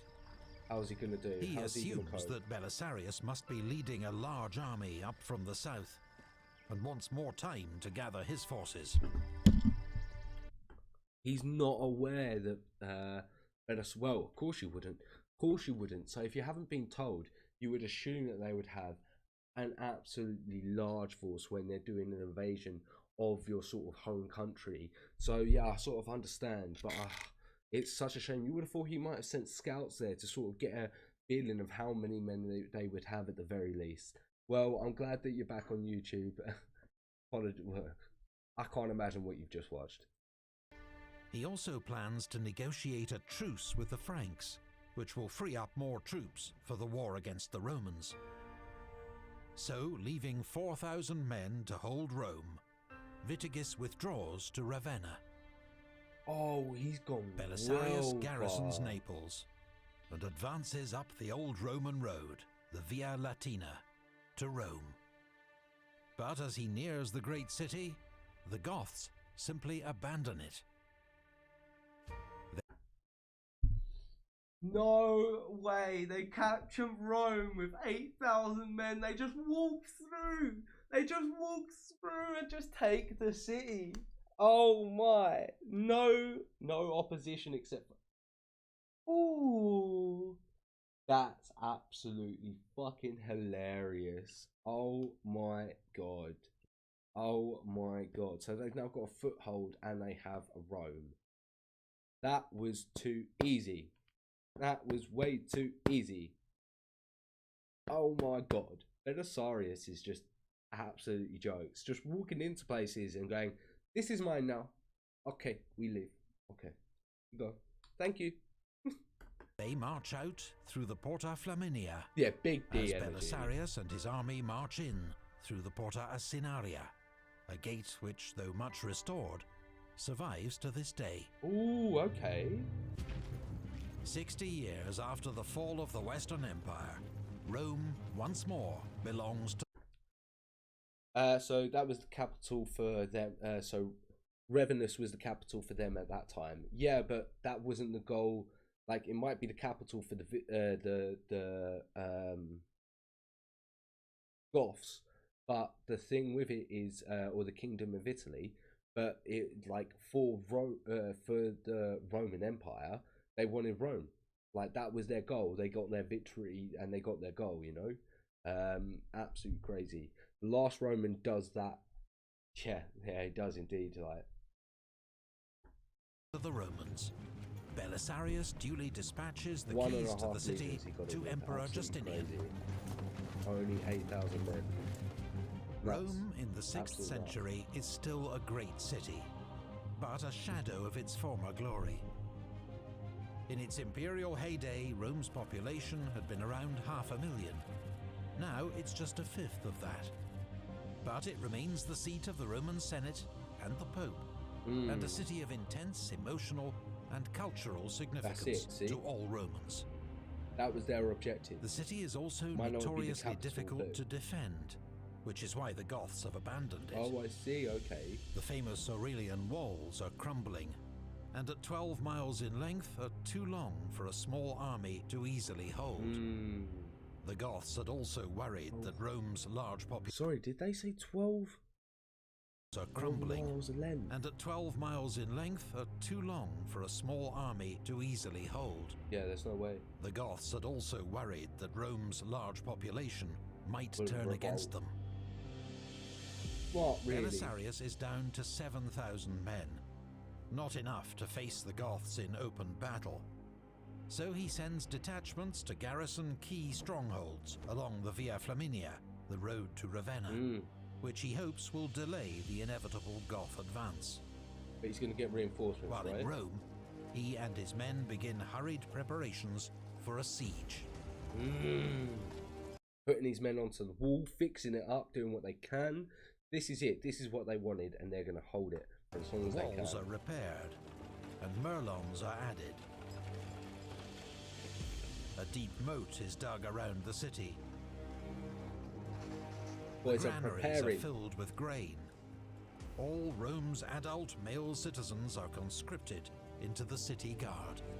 That's it, and I assume that they want that anyway, and that they felt like they were sort of suppressed from the Goths. So I'd imagine they're happy to do this. Vitigis, meanwhile, has been told how small Belisarius' army is. Embarrassed by his earlier caution, he gives the order for his reinforced army to march on Rome. His chief concern is to get there before Belisarius can escape. But Belisarius has no plans to flee. Bring it! And whoever of you has...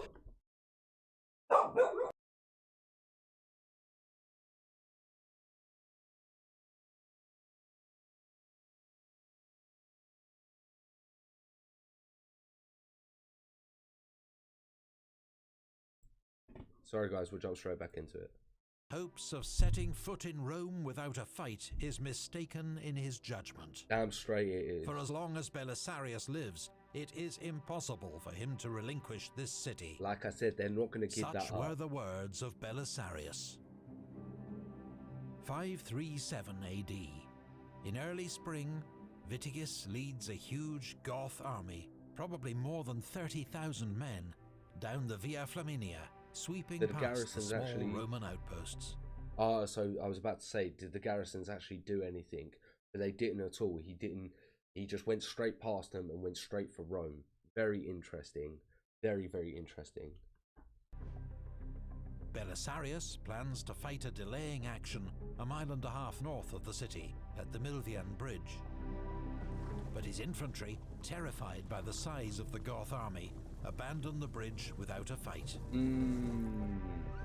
Oh no, is Belisarius starting to lose the power and the command he has over his troops then, if they weren't willing to defend that bridge? Be very interesting to sort of find out. The Goths, from what you're aware of, did not suppress any of the population. In fact, they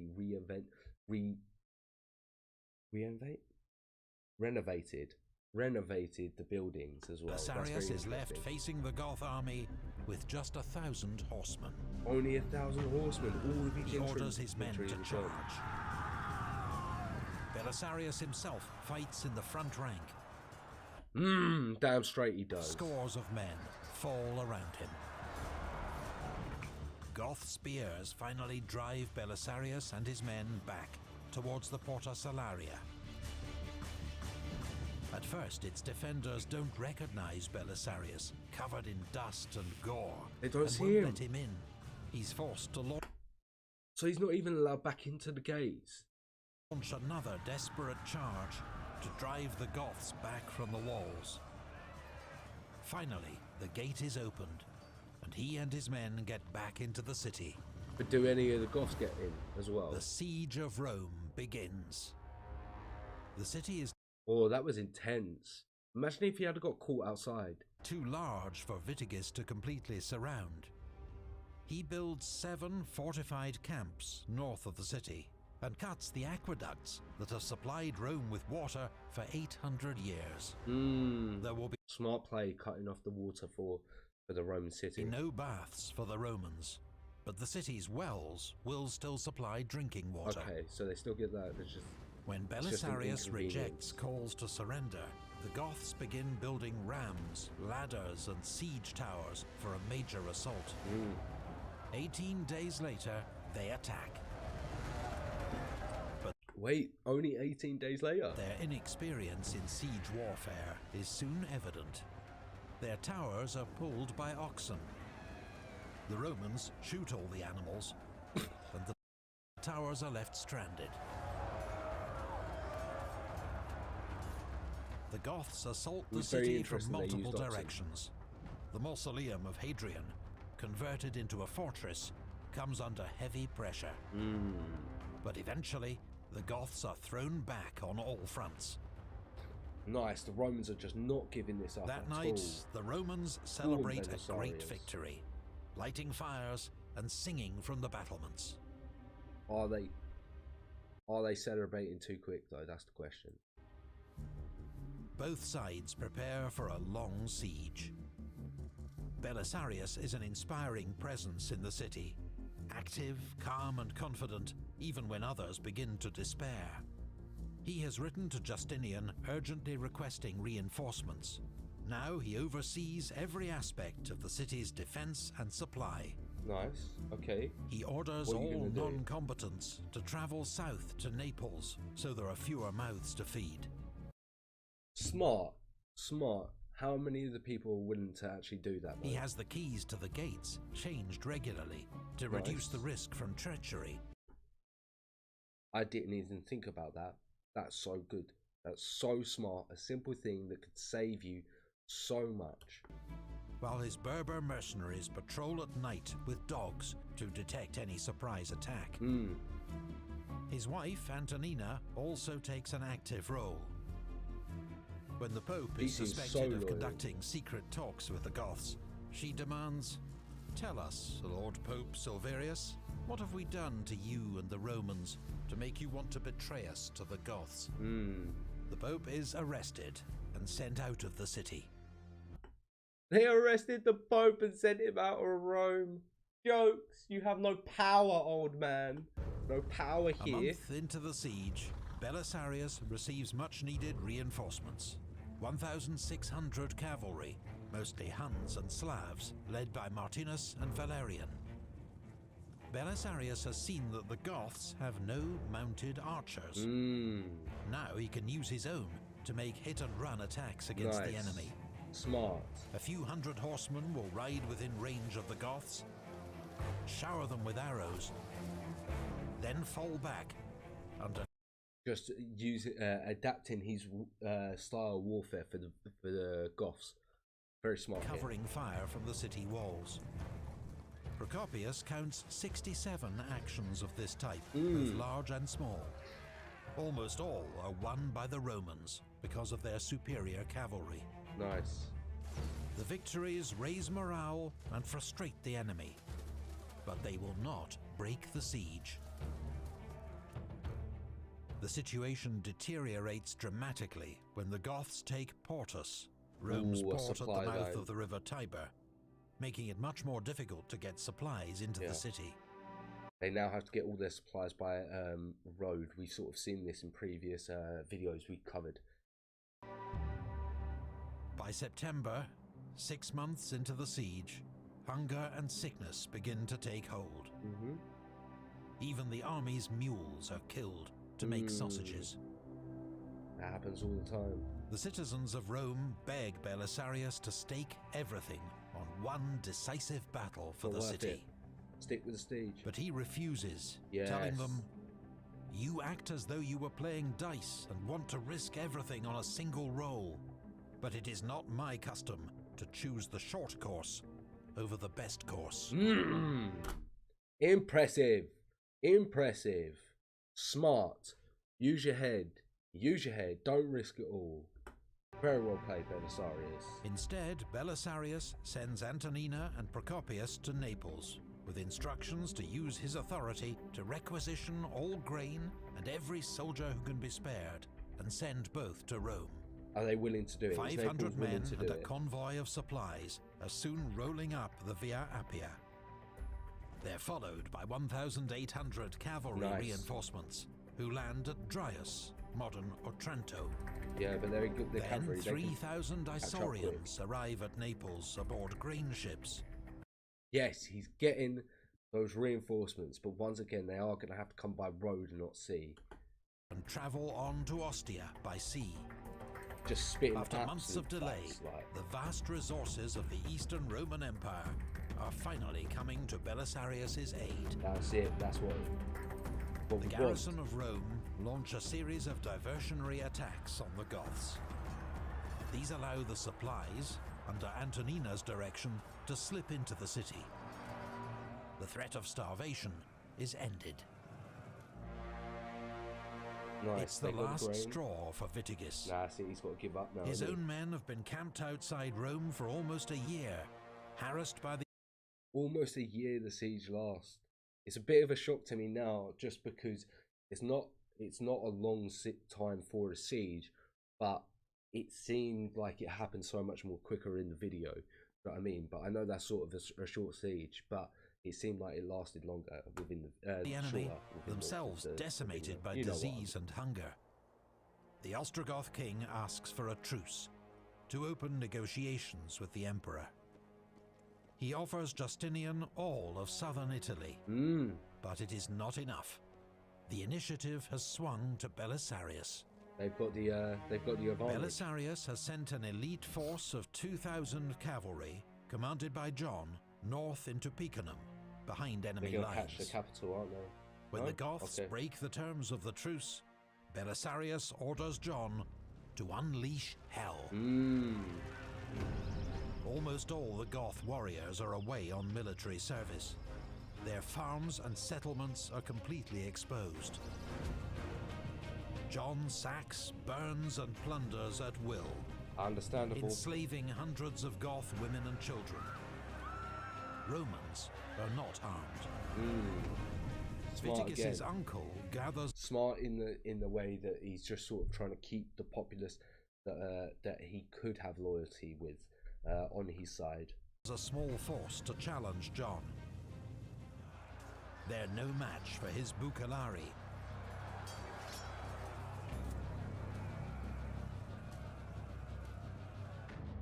John ignores the Goth strongholds at Urbino and Auximum, but at the invitation of its citizens occupies the walled city of Ariminum, just 30 miles south of the Ostrogoth capital at Ravenna. Witigis has no choice but to abandon the siege and march north to defend the Goth heartland. Nice. Against the odds, under-resourced and outnumbered, Belisarius has triumphed in one of history's most... We need to take a second. What a great feat. What a great feat indeed. I said he wouldn't leave Rome. How fucking impressive. Most epic sieges. Well fucking paid, Belisarius. A siege that has lasted 1 year and 9 days. Because of him, the city of Romulus and the Caesars once more belongs to the Roman Empire. The war against the Goths in Italy seems to be entering its final phase. Belisarius's position appears unassailable. But, as every emperor knows, the history of the Empire has been blighted time and again by the treachery of overmighty generals. Belisarius's victories are as glorious as any in Rome's history. How can Justinian not regard him with suspicion? No, don't. Soon Belisarius will find himself... Don't, please. I don't want him to switch. I don't want him to be in a situation where I go, I understand where he switched. Ah, no, please. Please don't. Facing new rivals from within the Empire. Don't tease me like this. Please tell me don't. Just as an old Declares enemy himself as the Western Roman re-emerges Empire. That pissed me off. in the East. Big thanks to Legendarian for providing our... I guess we will find out in the next episode what's going to happen. What a great series. I'm thoroughly enjoying this one. Thoroughly enjoying this one. Oh. Right, I'm probably going to take a little bit of a break. I know I can't... Don't tease me like this, guys. I do not want it to happen. If he actually declares himself Western Emperor, I'm going to be so pissed. So pissed. So pissed. Now, guys, we have got a video dropping, and it's going to drop literally when I go onto my break. A video is going to be dropping. It's one of our new games night videos. So, whilst we go on a little 15-20 minute break, going to be about the length of the video, I think you guys would be nice enough to go click onto it, like it, and give it a watch whilst I'm sort of having a little break. I'm going to have something to eat and go to the toilet quick. About 10-20 minute break. So that's literally going to be dropping any second. If you could go over, give it a watch. It's about 20 minutes. Like, comment, subscribe. It is a good video. I think you guys will really enjoy it. So I'm going to jump on a quick break. That video is dropping. Head over if you can, and we'll be back in roughly 23-24 minutes once that video is all over and dusted. So I'm going to jump on a break. Please head over to that video, guys. I think you will really enjoy it. It's myself and just a couple of my friends having a little bit of a quiz night, and thoroughly enjoy it. So I'm going to jump on a break, and I'll catch you guys in about 20 minutes, and that video will be dropping literally any second.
March.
Muted alert. How we doing, ladies and gentlemen? You all good? We all good? I think I'm gonna do this history of piracy by Geohistory and then jump back onto the Belisarius series afterwards. Take a little break and then continue on with it. Are we all doing okay? I'm all okay.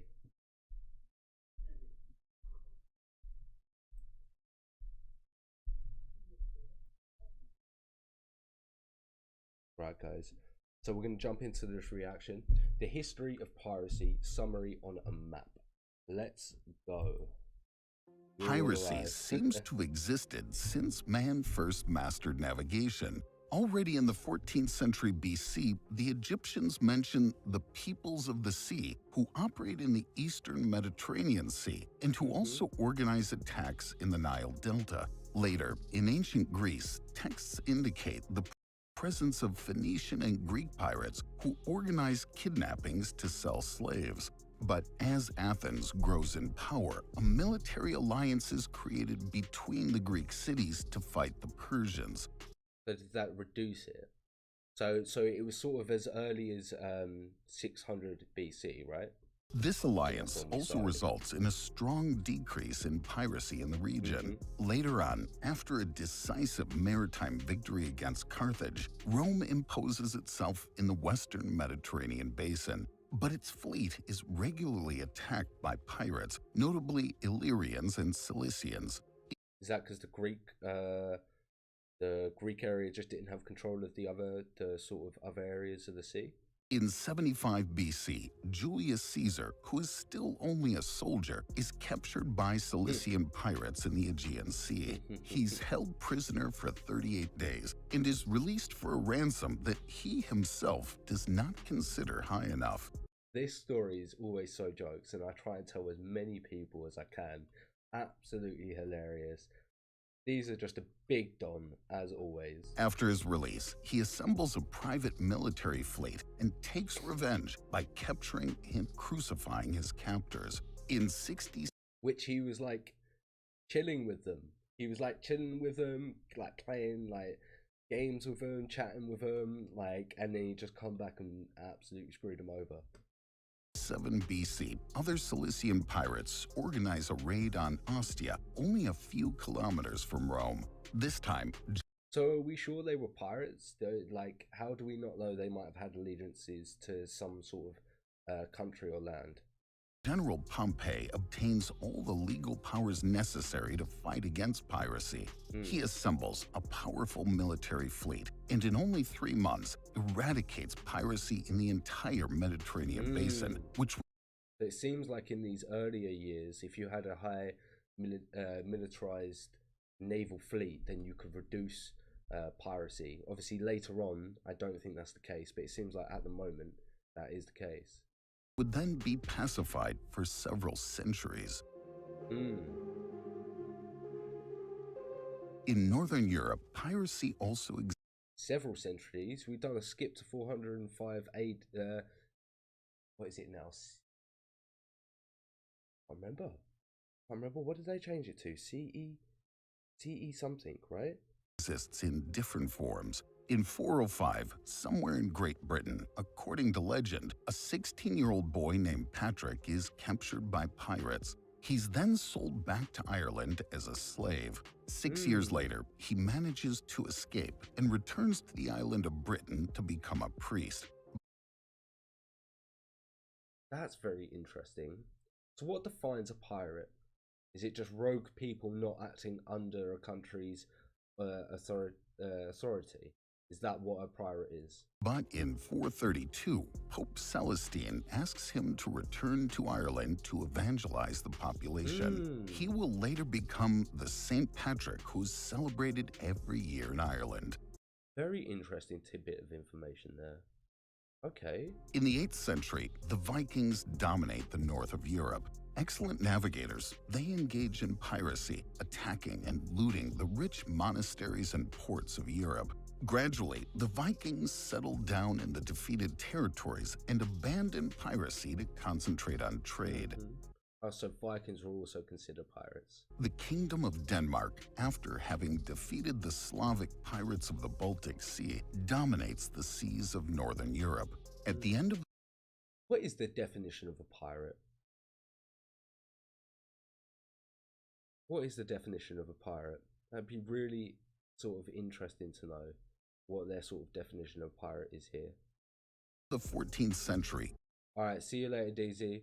No worries, thanks for joining in anyway. Queen Margaret, who is also Queen of Norway, has her eye on the throne of her rival Sweden. Sweden does not have a sufficiently powerful military fleet and therefore organizes commerce raiding. That is to say, it hires privateers, independent sailors, to attack the Danish merchant fleet and to supply Stockholm, which is under siege. But in 1390, so would they be considered pirates even though they were being paid by her? a peace treaty is signed, and 2 years later, the three kingdoms of the north are united under the name of the Kalmar Union. The Victual brothers lose their privateer title, but continue their raids as pirates. From their base on the island of Gotland. Oh, so they weren't pirates to start off with, but now they've turned pirate. Do I understand that correct? They attack merchant ships of all kinds. In the following years, they are hunted down by all powers and eliminated. In the Mediterranean Sea, Christians and Muslims wage a maritime war against another skip, so we're up to 1500. Each other. On the Muslim side, the Ottoman Empire hires and arms privateers to attack Christian ships and the coasts of southern Europe. One of the hired sailors, Oruç Reis, better known today as Barbarossa, leaves with his brothers to settle in Djerba. From there, he organizes raids to Spain and Italy in order to capture Catholic slaves, who are then sold on the Ottoman markets. In 1516, he kills the ruler of Algiers and seizes power. But a few years later, he's killed during a Spanish attack. His brother didn't get to hold those gains for very long, did he? Hayreddin then takes over his title and his name, Barbarossa. He receives more military reinforcements from the Ottoman Empire in exchange for the suzerainty of the empire over Algiers and its surroundings.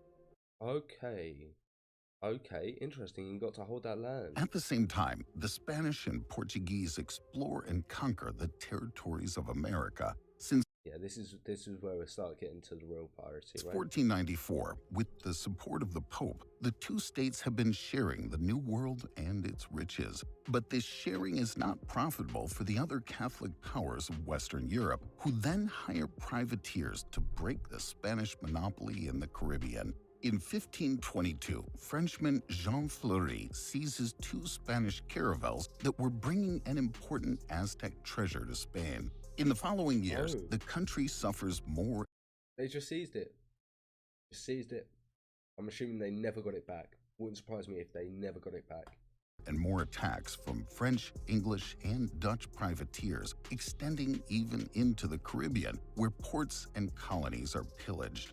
In the middle of the 16th century, privateer Francois Leclerc, known as Jean de Bois, sacks many Spanish colonies and settles in St. Lucia to attack passing ships. As a result, Spain now secures its trade routes by organizing protected maritime convoys. In 1577, the English privateer Francis Drake is secretly charged by the Queen to plunder the Spanish ports on the Pacific coast of America. His mission is a success. He returns to England loaded with metals and precious stones. So he's considered a pirate as well. There's literally Asia is not spared from piracy. Pirate anyone sort of doing raids from sea? Is that what he's sort of considered?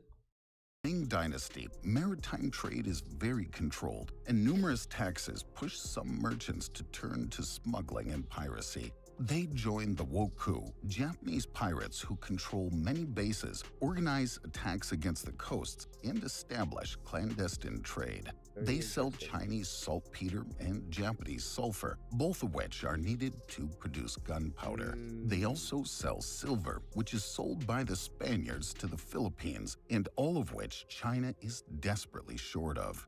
In the Mediterranean Sea, after the failure of the capture So they look like they had a good old monopoly over there. Of Malta, the Ottoman Empire now loses an important sea battle to a Christian coalition. Weakened on the seas, the Ottoman Empire no longer has a military fleet capable of competing with the European powers. Only the so-called Barbary pirates and privateers from the coasts of North Africa continue attacks against the Christians.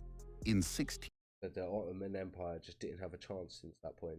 What a shame. 1609 in Spain, King Philip III promulgates the expulsion of the Moriscos, the descendants of Muslims who had been Christianized a century earlier during the Reconquista. Many of them leave to settle in Salé, where they become pirates who attack Europeans in the Atlantic Ocean. In 1618, in Lanzarote, Barbary pirates captured Dutchman Jan Jansson, who they then sell in Algiers. The latter converts to Islam, is renamed Rais Murad, and begins a career as a pirate. He migrates to Salé, where he quickly rises in rank until he becomes a Grand Admiral. In 1627, he organizes an expedition to Iceland, where what a life! What a crazy transition! Yeah, what a crazy transition. He seizes captives who are then sold as slaves. 4 years later, he organizes another expedition to the south of Ireland and sacks the city of Baltimore, again taking captives. In 1635, Rais Murad is captured by the Knights Hospitaller and taken prisoner in Malta.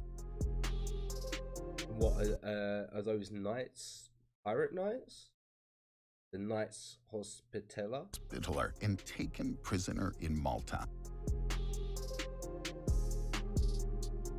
In the Caribbean, pirates and privateers now have two main bases, Tortuga and Port Royal in Jamaica. France and England tolerate them because they weaken Spain while bringing in much wealth. Henry Morgan, the governor of Jamaica, is himself known to have pillaged many Spanish cities. Pirates are mainly men They're more of a threat to the Spanish than they are to the English and French. Poverty and unemployment, seeking freedom, wealth, and adventure. They abide by a code of law that organizes life on board, defines an equitable share of future booty, and offers compensation to the injured. Moreover, the captains of the ships are democratically elected. But life on board is far from easy.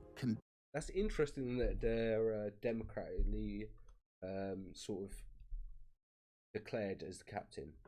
Conditions are harsh, and the average lifespan is very short. Like, In the 1670s, Spain signs a peace treaty with England, France, and the United Provinces, recognizing their territorial possessions in America. In addition, the European powers rely more and more on the cultivation of sugarcane to get rich, and therefore desire stability in the region. The privateers are no longer wanted. So this is where they're going to unite against them, right? Lose their authorization to attack the Spaniards. Without work, but still armed and equipped, many turn to piracy, now attacking merchant ships of all origins. In 1692, Port Royal is almost completely destroyed by an earthquake. The situation becomes more complicated for many pirates in the Caribbean. Oh, okay. What an unfortunate turn of events. Still in 1692, Englishman Thomas Tew is hired as a privateer to attack French forts in Africa. But on the way, he changes his plan and turns to piracy. He continues his route to the Indian Ocean, and after months of sailing, he enters the Red Sea, where an important Arab-Indian trade route passes. Without much difficulty, he plunders a Mughal merchant ship full of riches. Each member of the crew receives the equivalent of 30 years' wages. That's why I want 30 years worth of wages. Upon his return to the Caribbean, the news quickly spreads and prompts many pirates to leave to operate in the Indian Ocean. One of them, Henry Every, who's worked in the Royal Navy, arrives with a powerful pirate fleet and seizes a real treasure by capturing a ship of the Great Mughal. England would then have to compensate the Mughal emperor to keep their authorization to trade in the Indian Ocean. Ooh, coming back and biting the English in the arse. It seems like there's a bit of delay on my screen. Is the audio delayed at all? Let me know. Pirates' main base is the island of Sainte Marie off the coast of Madagascar, where they can stock up on food and drinking water and where they sell their booty. Arab, Persian, Indian, but also Portuguese, English, French, and Dutch merchant ships are attacked. Piracy threatens the trade routes, while the numerous stolen riches end up on the black market in America, competing with European markets. For the European powers, piracy becomes a scourge that must be fought. So there's literally going to be a united force to take them out. The English East India Company, which operates in the Indian Ocean, arms its merchant ships and organizes protected commercial convoys. In addition, Captain William Kidd is hired as a privateer with the dual mission of fighting pirates and the French in the Indian Ocean. But after a long... 2 seconds, guys.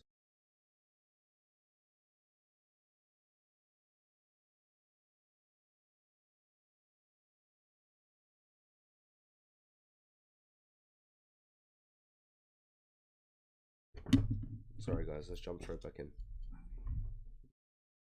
Long voyage, the expedition doesn't capture any big prizes, and the crew pressures him to attack other merchant ships. Captain Kidd gives in and goes from being a pirate hunter to a pirate himself. Upon his return... Again, it seems like a lot of the pirates, they done it out of like own greed. They got a bit of power, they got a bit of opportunity, so they just took that for themselves, and it just, how often did it actually work out well for them? Was it really worth it at the end of the day? I don't think it was. Returned to New York, he's considered a traitor and is arrested and sentenced to death. Yeah, see? Sentenced to death. Was it really worth it? During the War of the Spanish Succession, which, among other things, pitted England against Spain and France, each side tries to strengthen itself by hiring pirates as privateers. In 1703 and 1706, the Franco-Spanish fleets attacked Nassau in the heart of the Bahamas. The English flee the island, leaving it in the hands of the pirates, who found what they call the Republic of Pirates. At the end of the war in I don't know if you guys know, but I think that's when the TV show Sales, is that where it's sort of set, that sort of time era and around this sort of thing? 1713, the privateers lose their jobs. Once again, many turn to piracy and move to Nassau. There you go. From there, they operate throughout the Caribbean and North America. Among them, Edward Teach. Seems like a lot of disheartened people who feel like they have no option sort of take that choice as well. Actually, now I think about it. Named Blackbeard seizes a large French slave ship and organizes a series of attacks in the Caribbean. A year later, at the head of 5 ships, he sets out to blockade Charleston, pillaging the ships that try to leave the port. But at the same time, You're really gonna risk it that much? I mean, Blackbeard, you've got some big balls. Great Britain wants to put an end to the piracy that is weakening the economy in the region. The country passes a law that sentences pirates to death while offering amnesty to those who simply choose to stop. A military fleet arrives in... I mean, what are you doing? Are you choosing to stop? Or are you trying to fight out until the end? Nassau to announce the news. Some pirates accept the amnesty and recognize the new British governor of the island. Others leave the island to try their luck elsewhere.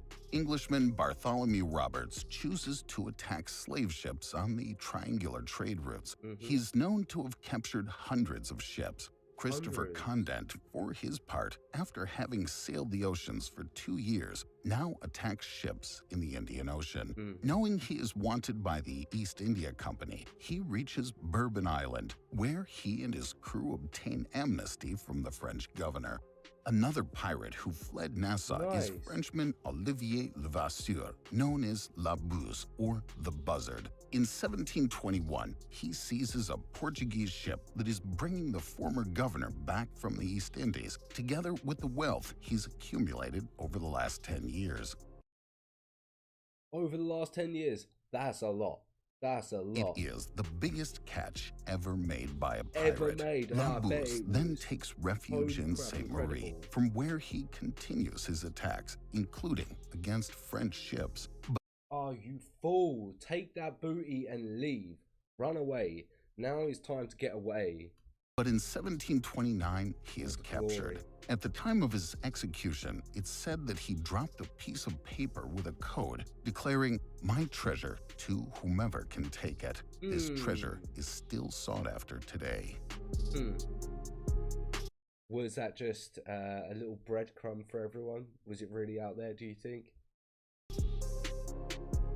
In the following years, the war against piracy, led by Great Britain and France, has an effect in the Indian Ocean and in the Caribbean, where piracy decreases. In 1756, the 7 Years' War begins. Great Britain, which dominates the seas with its powerful Royal Navy, wins the war, seizes many French colonies in North America, and establishes itself permanently in India. Later on, during the French Revolutionary Wars, France again loses several maritime battles. The country then relaunches commerce raiding. Robert Surcouf becomes a formidable privateer. Based on the Ile-de-France, he regularly seizes many British merchant ships, even attacking warships of the East India Company. In the Mediterranean Sea, Barbary pirates continue to capture ships and enforce tribute. But they didn't stop, did they? They were continuing the whole time. In the United States, new President Thomas Jefferson decides to stop paying, which provokes a war. His ships impose a blockade on Tripoli until a peace treaty is reached. At the same time, in Europe, the Napoleonic Wars take place. If Napoleon dominates on land, the United Kingdom controls the seas and takes this advantage to further expand its colonial empire by seizing French and Dutch colonies. In 1815, after the fall of Napoleon, Bourbon Island is returned to France, but not the Ile-de-France, which becomes Mauritius. The same year, as piracy resumes against the United States in the Mediterranean Sea, a powerful military fleet is sent to Algiers. Without fighting, the U.S. negotiates and obtains an end to piracy against its ships. Just its ships, just the US ships. The following year, an Anglo-Dutch fleet leaves to bombard the port of Algiers. Defeated, the local sovereign commits himself to putting an end to the slavery of Christians. So instantly, instantly they realized once they folded to one, all they had to do was go over there and show their dominance, and they would crumble to what they wanted as well. which accelerates the end of piracy in the Mediterranean Sea. The United Kingdom, already well into its Industrial Revolution, continues to expand its empire and to fight piracy in order to secure its trade routes. In 1820, the country launches a punitive expedition in the Persian Gulf, officially to fight piracy, but also to weaken its commercial competitors. I was about to say, I thought it'd be something along them lines. We ain't great. After its victory, the country takes control of what was then called the Pirate Coast. 4 years later, the United Kingdom and the It was really called the Pirate Coast. I'm surprised we weren't around there a bit longer. Netherlands agreed to share the Strait of Malacca. Both are committed to fighting piracy in the region. Finally, further north, tensions rise between China and the East India Company, which organizes the illegal opium trade to weaken China. After a war, the British gain commercial advantages in the Chinese ports and received the island of Hong Kong. Mate, that war goes. United Kingdom can now rely on its new and much more powerful steamships to secure its vast empire. Thus, in 1855, when British merchant ships are captured by Chinese pirates not far from Hong Kong, 2 British steamships, aided by a U.S. ship, prevail over 36 pirate junks. This time, the military superiority of the great powers far outweighs the forces of the pirates, who are fought from everywhere. And I imagine at that point they realised that unless they were able to sort of upgrade their ships, they had no chance, because they had no chance. Piracy is only maintained in the remote archipelagos where there is no strong power.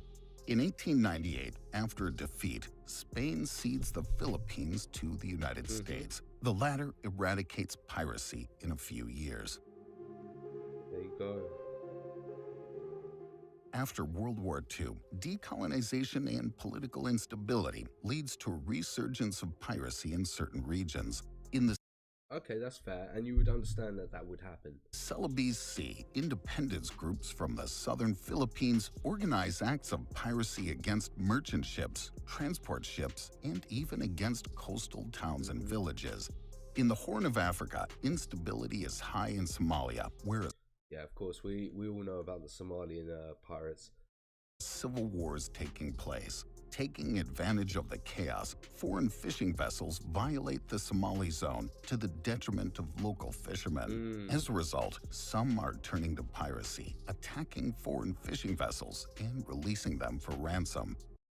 I mean, if you're going into their waters. Piracy is growing and now threatens the important maritime trade route between Asia and Europe. Yeah, as a result, the UN passed made them want to go even further out of their waters. a resolution encouraging all powers to fight piracy, even in Somali waters. In the Gulf of Guinea, piracy is also on the rise. The region is rich in offshore oil, but this does not benefit the local populations. As a result, some groups, mainly Nigerian, are turning to piracy and organizing attacks further and further out to sea. Finally, what, just trying to catch oil containers, or what are they trying to do? In the Caribbean, attacks are regularly carried out against pleasure boats. In Venezuela, economic and political instability is pushing many fishermen to turn to piracy. Today, piracy is relatively rare in the world. But what do they mean when they say that carried out against pleasure boats? Does that mean like if you're on a cruise or something along them lines? Is that what that means? In Venezuela, economic and political instability is pushing many fishermen to turn to piracy. Today, piracy is relatively rare in the world. It still occurs mainly in poor and remote areas. But you do still hear about it, even though it is rare. Where political instability reigns, as well as near strategic straits. What a great video by Geo History. I thoroughly enjoyed that, finding out a bit more about some piracy history. We shall move on to the next reaction, guys, shall we? I think we're going to jump back onto the Belarus series, but I've got a cough, so bear with me 2 seconds.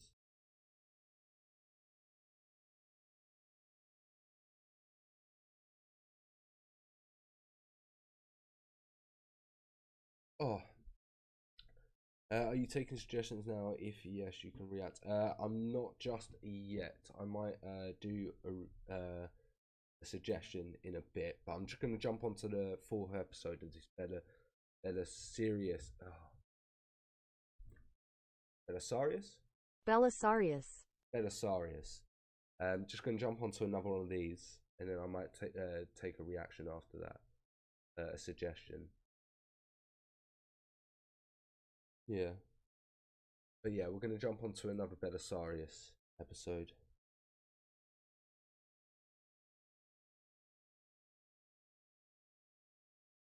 Yeah, I corrected myself. Alright, let's jump straight into this, guys. Yeah, I don't know if we can do all 6 tonight. We're probably just going to jump onto one more, and then I might take a couple of requests. I'm also not going to be on too late tonight because I have work tomorrow morning, so I want to make sure I get some rest for that. So yeah, though, we're going to jump into this reaction. So, Belisarius, the Roman reconquest of Italy, part 4. Let's go. March 538 AD, Rome. After more than a year, the Ostrogoths have abandoned their siege of the city and are marching north. Eastern Roman general Flavius Belisarius, who's masterminded Rome's defense, has one parting gift.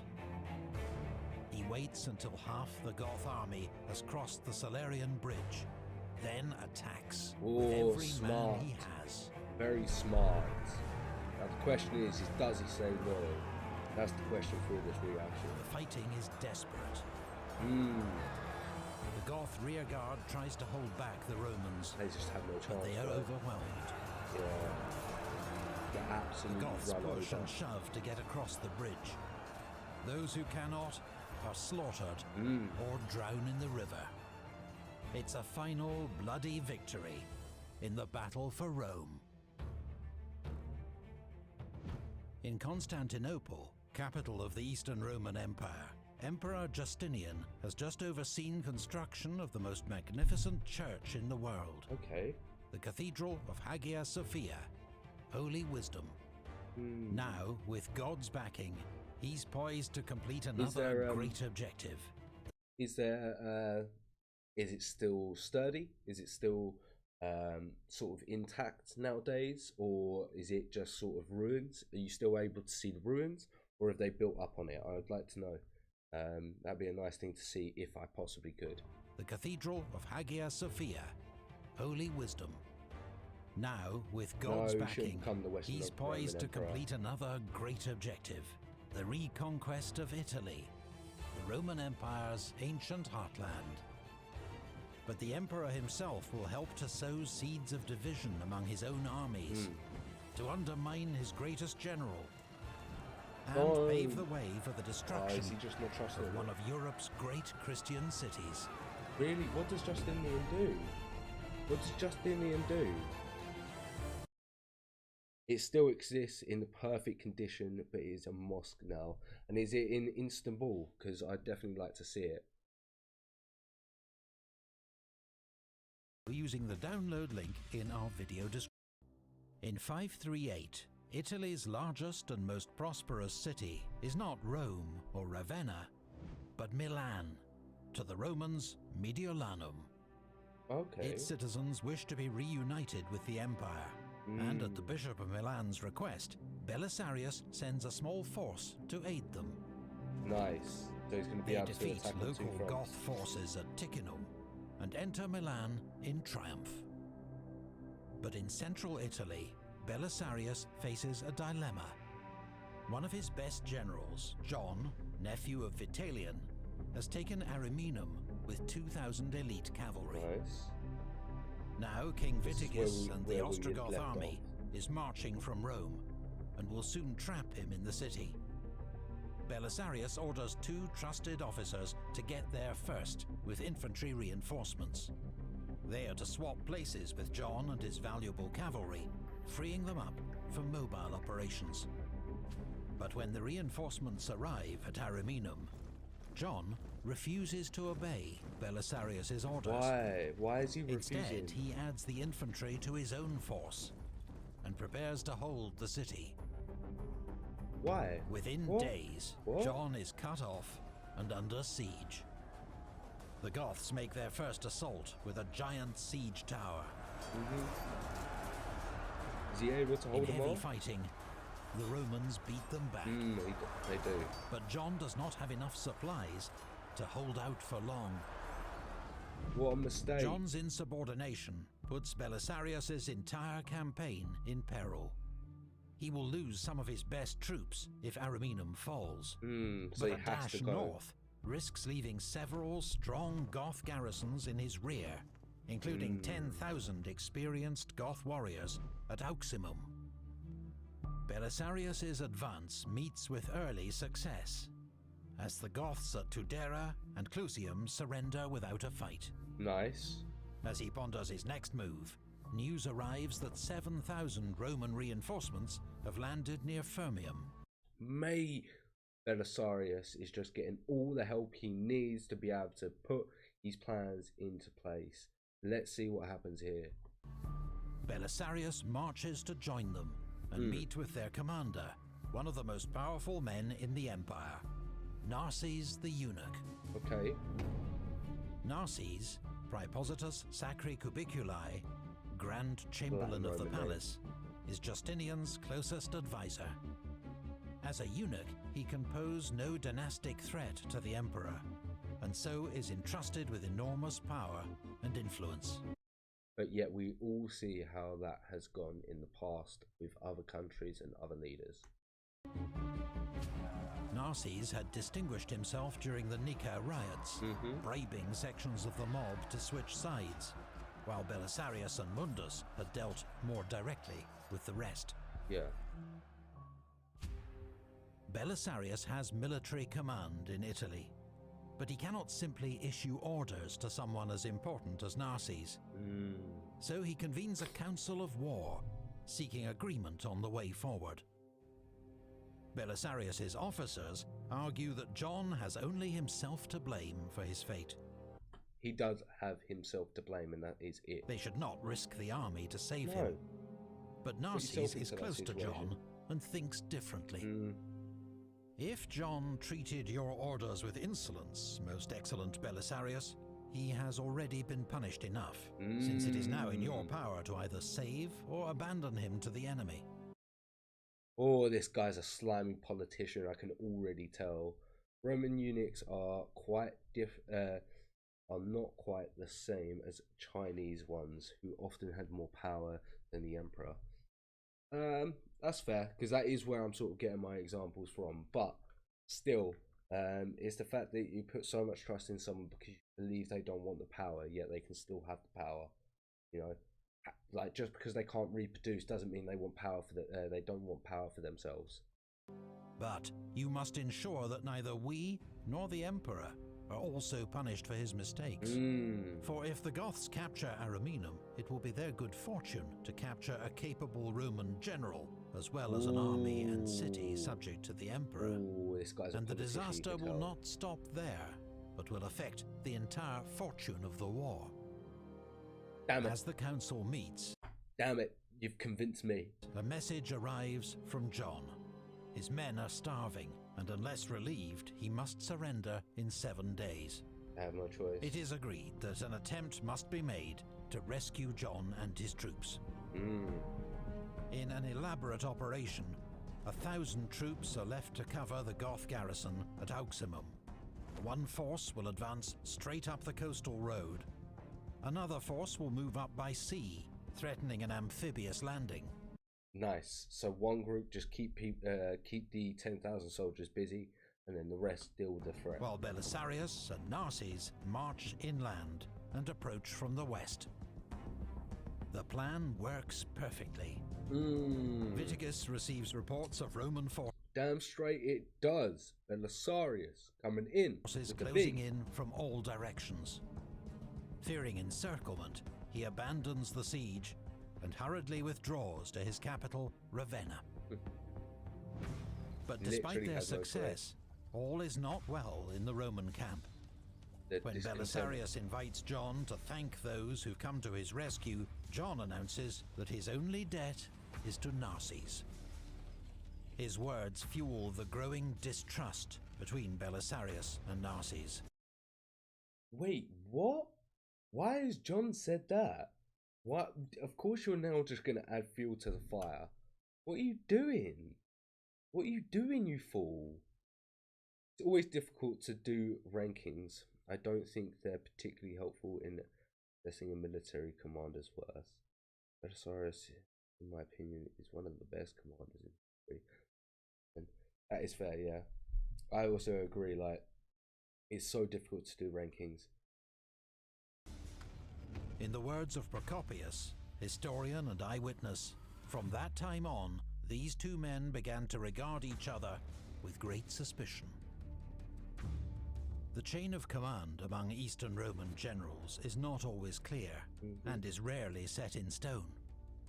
Referring decisions back to the emperor takes months, so a general's authority may often rest on his ability to win over his senior officers. It's possible Justinian encourages such a system to hinder overmighty generals who are tempted to challenge his rule. That makes sense. Is this why he has sent Narses to Italy, to clip the wings of Belisarius? We don't know. But for the war in Italy, the consequences of this system will soon lead to catastrophe. Belisarius seems so loyal and you're doing this to him. What would you guys have done? Jon and other discontented officers begin to encourage Narses to oppose Belisarius. It is beneath his dignity, they tell him, to take orders from a mere general. When Belisarius reveals his plan to methodically eliminate the Goth strongholds in central Italy prior to an advance on Ravenna, Narses objects. The strategy is too cautious. Instead, Narses proposes an immediate advance into Aemilia to seize more territory from the Goths. The issue with that is the reason why Belisarius has been doing so well is because he's taken his time and doing this as a slow conquest. Not raiding, he's doing a slow conquest, taking bit by bit, but folding it within the kingdom, the Roman Empire again. These things take time. In frustration, Belisarius produces a letter from the emperor. We have not sent our steward Narses to Italy in order to command the army. We wish Belisarius alone to command the whole army in whatever manner seems best to him. It is the duty of all to obey him in the interest of our republic. So shut the fuck up and do what I tell you. To which Narses replies, your strategy is not in the interest of the republic. Fuck up. The army splits into two factions, each pursuing its own strategy, a potentially disastrous. Absolutely stupid, waste of men, waste of resources, just two different ideas. I see how this is going to go wrong. I see how this is going to go wrong. Disastrous situation, but fortunately for the Romans, one which Viticus in Ravenna fails to exploit. Belisarius is able to take Urbino when its well unexpectedly fails. Narses sends Jon to capture Forum Cornelii in Aemilia. But in the north, a storm is brewing. Oh no. This city of Milan far surpasses all the cities of Italy in size and population and every other sort of prosperity. This city, I say, has fallen into great danger. The urgency of the moment does not allow me to use many words, but you, I say, must defend the people of Milan in their peril with all possible speed. If you hesitate to come to us in the present crisis, the result will be that we will perish after suffering the most cruel fate possible. Who's going to answer the call? That's the question. Because I think they have to go. They have to go, right? 539 AD. Milan is held by just... so right, like, How can they all pretend that the Roman Empire is still a republic? It's just not. It's an absolute joke. I don't really blame Justinian. The history of the Roman Empire is full of usurpers and usurper generals. He is wise to be cautious. I do agree he is wise to be cautious, but this type of situation is just causing a lot of issues, isn't it? Is it really worth all this? This campaign is so frustrating to watch. Belisarius was OP but hindered by people who thought he was too powerful. It missed an opportunity to subjugate all of Italy quickly. I completely agree. It's an absolute joke. 300 Roman troops and its citizen militia. The Goths have reacted swiftly to its loss, and the city is now besieged by Uraeus, the king's nephew. He is supported by a huge force of Burgundians, sent by Theodebert, king of the Franks, a Goth ally, though how far he can be trusted is anyone's guess. By winter, Milan is starving. So its people are eating... Is he gonna come back and bite him on the arse because he can't be trusted? Mice and dogs. Belisarius, besieging Orvivento, orders a force to march to the city's aid. But when its commanders learn of the size of the Burgundian force, they halt at the River Po and refuse to go further without support from John and his troops in Emilia. By now, John only obeys orders from Narses. By the time Belisarius has written to Narses and persuaded him of the urgency of the situation, it is too late. Oh my god, John and Justinian needed to go straight away. This whole situation has been screwed up. Holy, literally come in and fuck the garrison of Milan all the gains I'm getting, their commander's plea to die. I'd be fuming. I'm getting internally angry. That's why I'm talking over the video. I'm actually getting physically angry. Hate it when people just fuck things up. Like heroes Do your job. And negotiate their own surrender, abandoning the civilians to their fate. Goths and Burgundians slaughter every male they can find in the city. We've heard that before throughout many of different historical events to do with the Roman Empire, that the men just get absolutely slaughtered, every single male. Heard that before. Women and children are given to the Burgundians as slaves. One of the greatest cities in Italy is plundered and razed to the ground. What an absolute loss, because they didn't want to react in time. So frustrating. The destruction of Milan is the direct consequence of a fatally divided Roman high command. Shocked into action, Justinian recalls Narses to Constantinople. Belisarius once more has sole, undisputed command in Italy. Yes, that's what he fucking needed from the start. Fools! The northern part of the country has now been ravaged by 2 years of war. I bet that's just going to affect it's going to affect the harvest, it's going to affect the income, it's going to, the economy, it's just going to affect so much. Just in which time no harvests are gathered. Vitiges cannot campaign. See? I'm not that dumb. I'm not that dumb. No, I'm dumb. Without supplies, and remains in Ravenna. Roman forces can be supplied by sea, with grain from Sicily and the south. But in the countryside, Italian peasants begin to starve. I will now tell of the appearance they acquired and how they died, for I was an eyewitness. All of them first became lean and pale, for the flesh, lacking nourishment, turned on itself, to use the old expression. Dying of starvation has got to suck, man. Because it's a slow death. You just slowly get weaker and more tired, more frail. And you just have, now I think about it, you know, I think starvation is something that's not really thought about enough when people think, like, what's the worst way to go? Because that lasts a long time. And then, like, We all know what it's like to feel hungry. But imagine feeling like that for days. Like, actually think about it. Like, how frustrated and how ill do you feel when you're hungry and you're actually, like, you haven't eaten in a long time. Imagine just like not being able to ever like quench that feeling. And the more I think about it, starvation is horrible. Horrible way to go. As the Yeah, I understand why you hate traveling with John. It's absolutely terrible.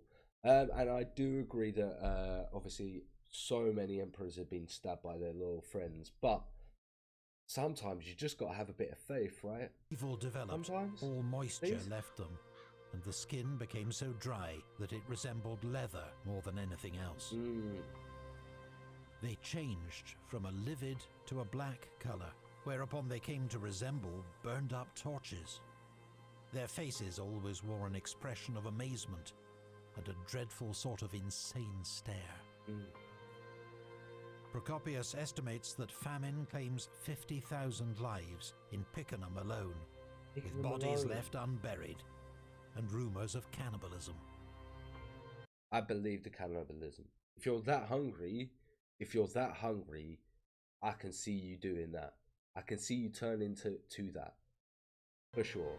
When King Theodebert himself suddenly leads a great Frankish army into northern Italy, attacking Goths and Romans alike, he finds he has entered a wasteland. His army, unable to find supplies and decimated by disease and dysentery, quickly withdraws back across the Alps. He literally took advantage of the area being weakened by sort of this war going on, but it was so devastated that he wasn't able to supply his men through the fields and the crops that would have been harvested. They had to, and then got caught disease and had to flee. That's absolutely insane. The northern part of Italy got absolutely sacked. The war grinds on as Belisarius besieges the Goth strongholds at Faesulae and Auximum. Auximum is impregnable. Only starvation will force the Goths to give up. Skirmishes are fought in the surrounding hills, as each side ambushes the enemy's foraging parties. Belisarius is amazed by the Goths' determination. Eventually, he learns from a prisoner that one of his own men has been passing messages from Witigis to the Oh, he's got a rat in his garrison, promising help, urging them to hold out a little longer. Belisarius arrests the traitor and sends him back to his unit for them to punish as they see fit.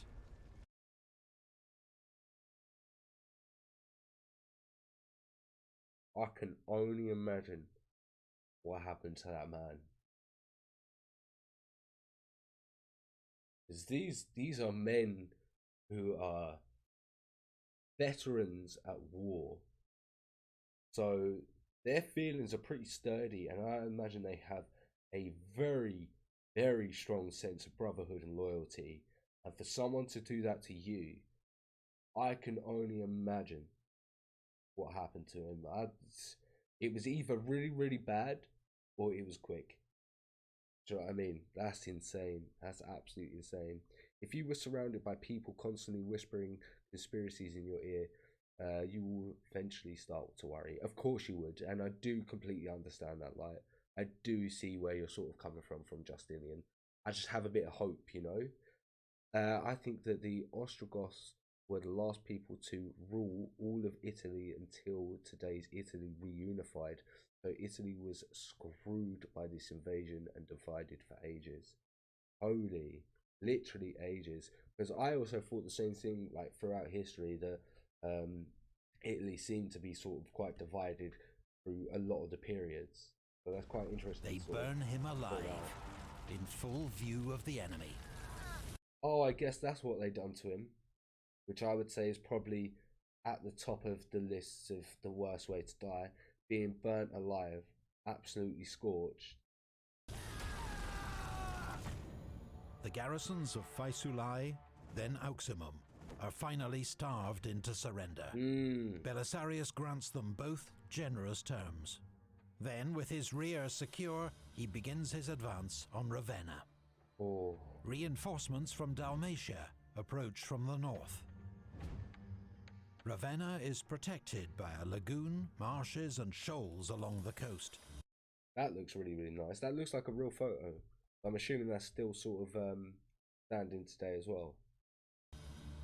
Parts of its 9-meter-high brick curtain wall can still be seen today, incorporated into later Venetian fortifications. Definitely going to have a look It at is that strongly held. at some point. But the Roman noose is tightening. A vital grain shipment along the Po River is intercepted. A mysterious fire breaks out in the city's granary.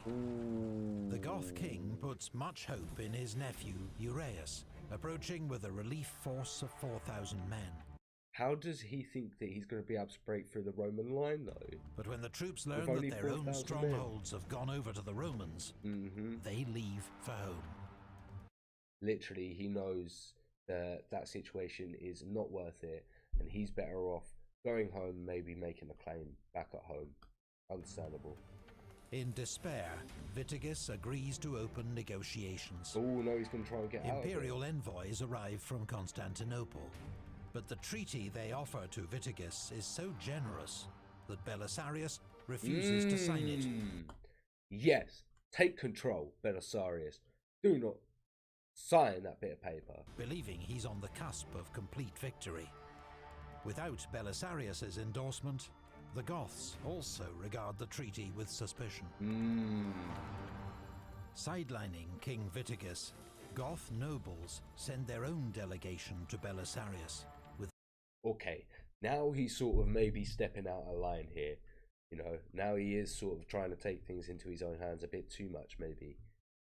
Maybe tread that line a bit more. The secret offer to make him Emperor of the West, if he will guarantee their security.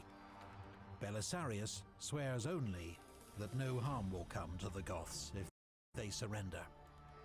An oath to rule over the Goths he will swear later, before Vitiges himself.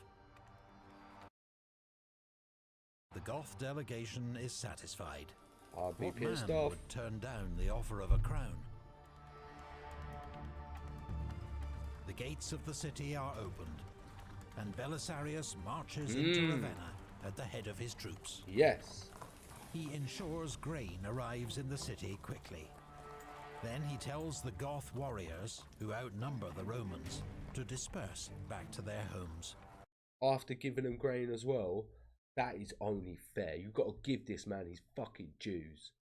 You've got to give this man his dues. There is no plundering of private property and no violence. Belisarius has triumphed.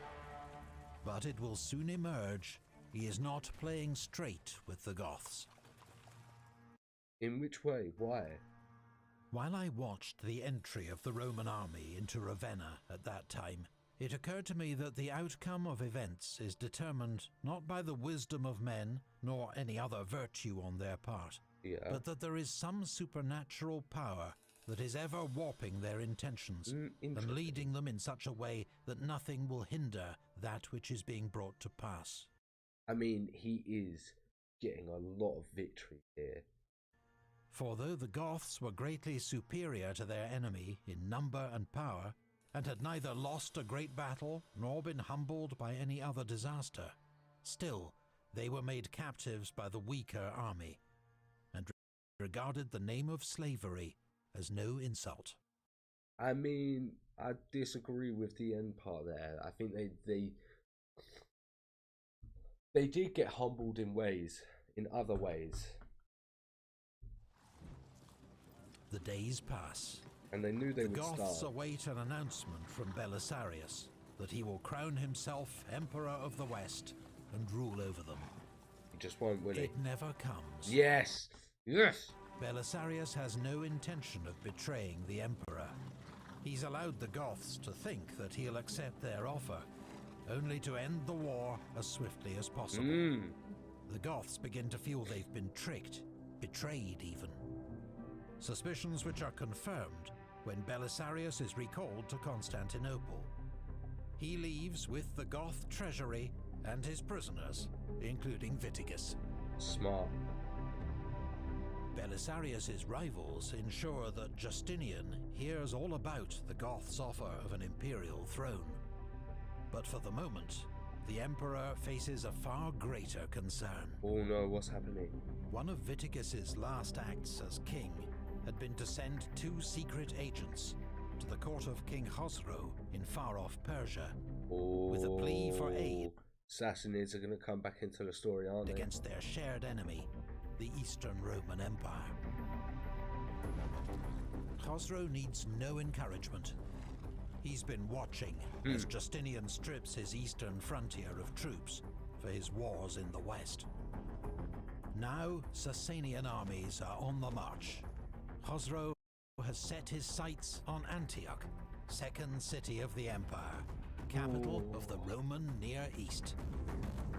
Justinian believes only one man can stop him, Belisarius. And he's probably right. Thank you again to our videos. And I think you guys think he's right as well. What another great reaction. We will jump on to the next one in a moment. Thoroughly enjoying this.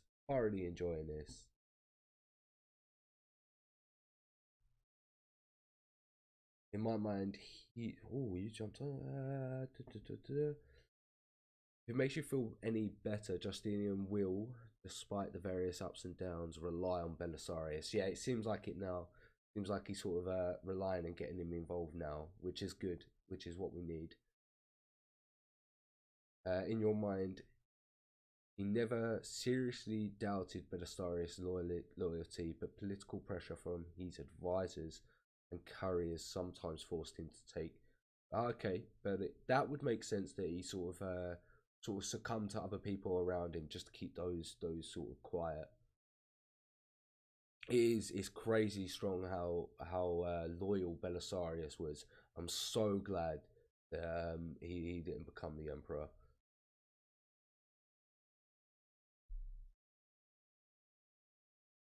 Yeah, it would be interesting to see if Belisarius could do it, but I'm looking forward to seeing how him and Justinian what they can achieve together, because I think 2 great people throughout history working together is going to achieve a much better result. Do you not think?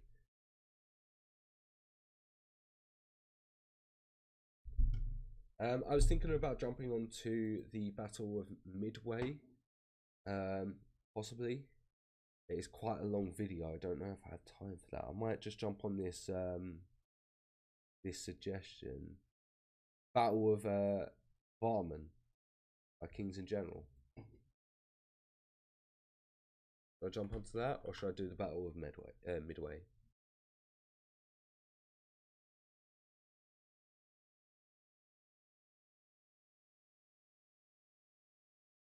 Now the Persians will go for it. Yeah, it does seem like the Persians are going to go for the next, get involved in the next episode now. Or should we continue with the Belisarius series? What do you guys want to do?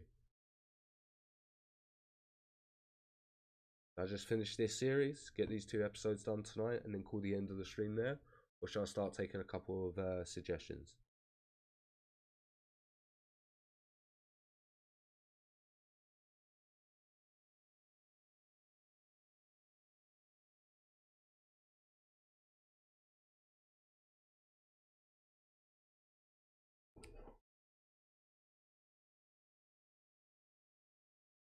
What do you think I should do?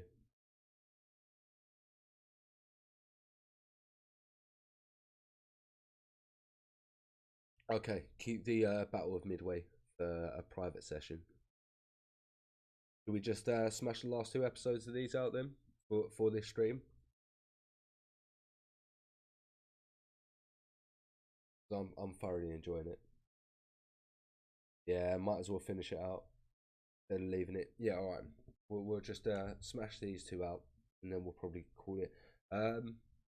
Yeah, we'll see what time it gets to after this episode, and then we'll go from there. So, Belisarius, the Sassanid invasion, part 5. Let's go. 540 AD. Khosrow, Sassanid king of Persia, is invading the Eastern Roman Empire. His huge army marches along the banks of the Euphrates River. Sura falls before them. Hierapolis is ransomed for 2,000 pounds of silver. Berea burns. Then, to the horror of all Romans, Khosrow takes Antioch, second city of the empire, the Roman capital of the Near East. Literally, it was mentioned in the last episode that all the manpower of the East was sent to the West. So, of course, it was easy for the Sassanids to sort of take these three positions. The city burns. Soldiers flee. Civilians are massacred. The historian Procopius writes, "I become dizzy as I write about such a great calamity and transmit it to future times to remember. Wow. I cannot understand why it should be God's will to exalt the fortunes of a man or place and then to obliterate them for no cause that is apparent to us." Might not be apparent to you, but it is apparent. You know what I mean? There are reasons. After Not years good, of but I victories, understand. Justinian's empire is rocked by this devastating onslaught. Let's see how this great man deals with this this situation. The emperor can send only his cousin Germanus and 300 soldiers, with a promise of a great army to follow. But imagine being that commander of 300 warriors going against a Sassanid army, but you're not going to fight them. You're just going to sort of delay them and sort of shadow them and get information from them, right? there is no great army. Oh, there's just no great army. Roman forces are tied down fighting Justinian's wars in the west. Instead, he will dispatch his greatest general, Belisarius, and pray for a miracle.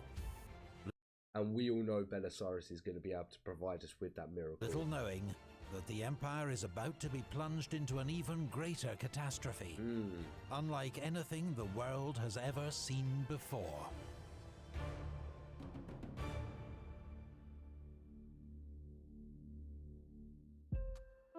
Well, First, a big thank you to download Vandals.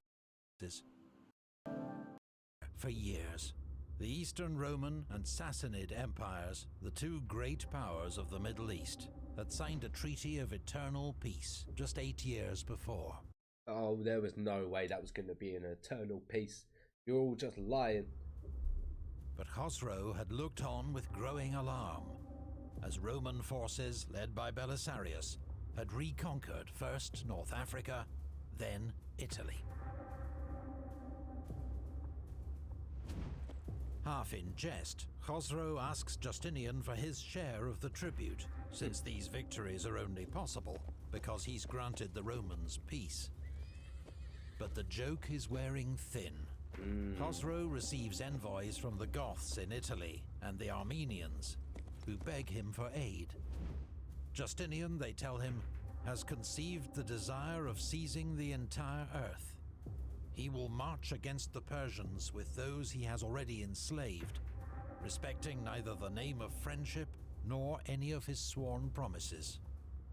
I mean, in 540, to be absolutely honest with you, I think that if he conquered the western part of the Roman Empire, he would have then turned his eyes towards the Sassanid Empire if he got it done in time, and he was still alive to do so.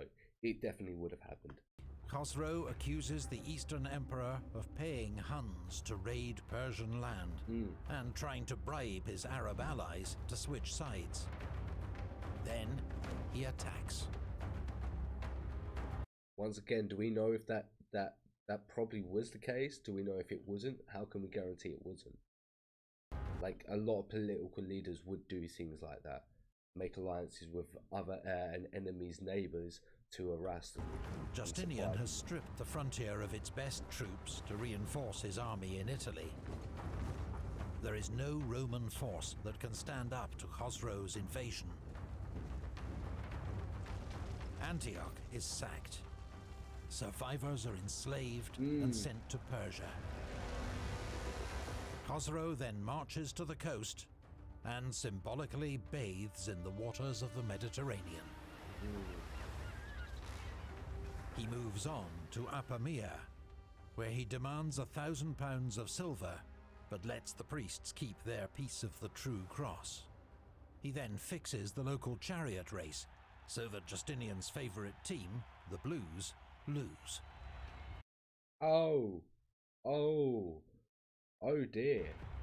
Justinian agrees to pay Khosrow £5,000 of gold, with 500 more to be paid annually in exchange for a truce. Satisfied, Khosrow sets off for home. However, he does not let the truce prevent him from extorting several more payments en route. I mean, of course you're going to. I mean, I would. It is the Eastern Roman Empire's greatest military humiliation in 3 centuries. And I bet it doesn't make Justinian look good at all.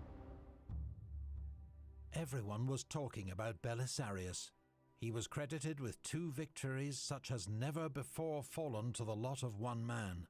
He had brought 2 kings captive to Constantinople, and beyond all expectation had made Roman spoils of the nations and wealth of Geseric and Theodoric. In the Eastern Roman capital, Belisarius has been welcomed back from Italy as a hero. Okay, how's that He going and his down, entourage draw admiring crowds wherever they go.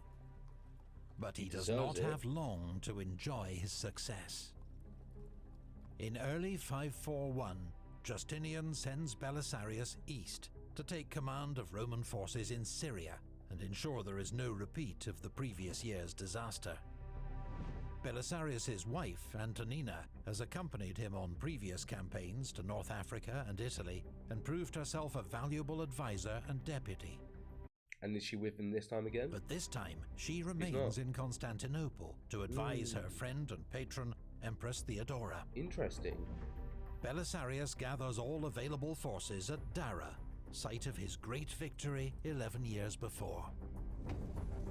He has his own household troops, the elite Bucellari, Ostrogoths who've joined him in Italy, Rome's Sassanid Arab allies, led by Al-Harith, and several thousand Limitani, the Empire's frontier troops.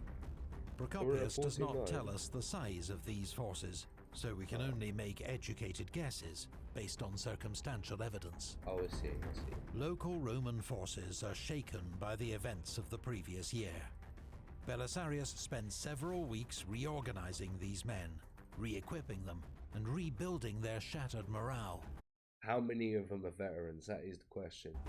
Like, you know, when Belisarius learns that Khosrow and the main Persian army are far away in the north, campaigning in Lazica, he decides to go on the offensive and targets the Persian city of Nisibis.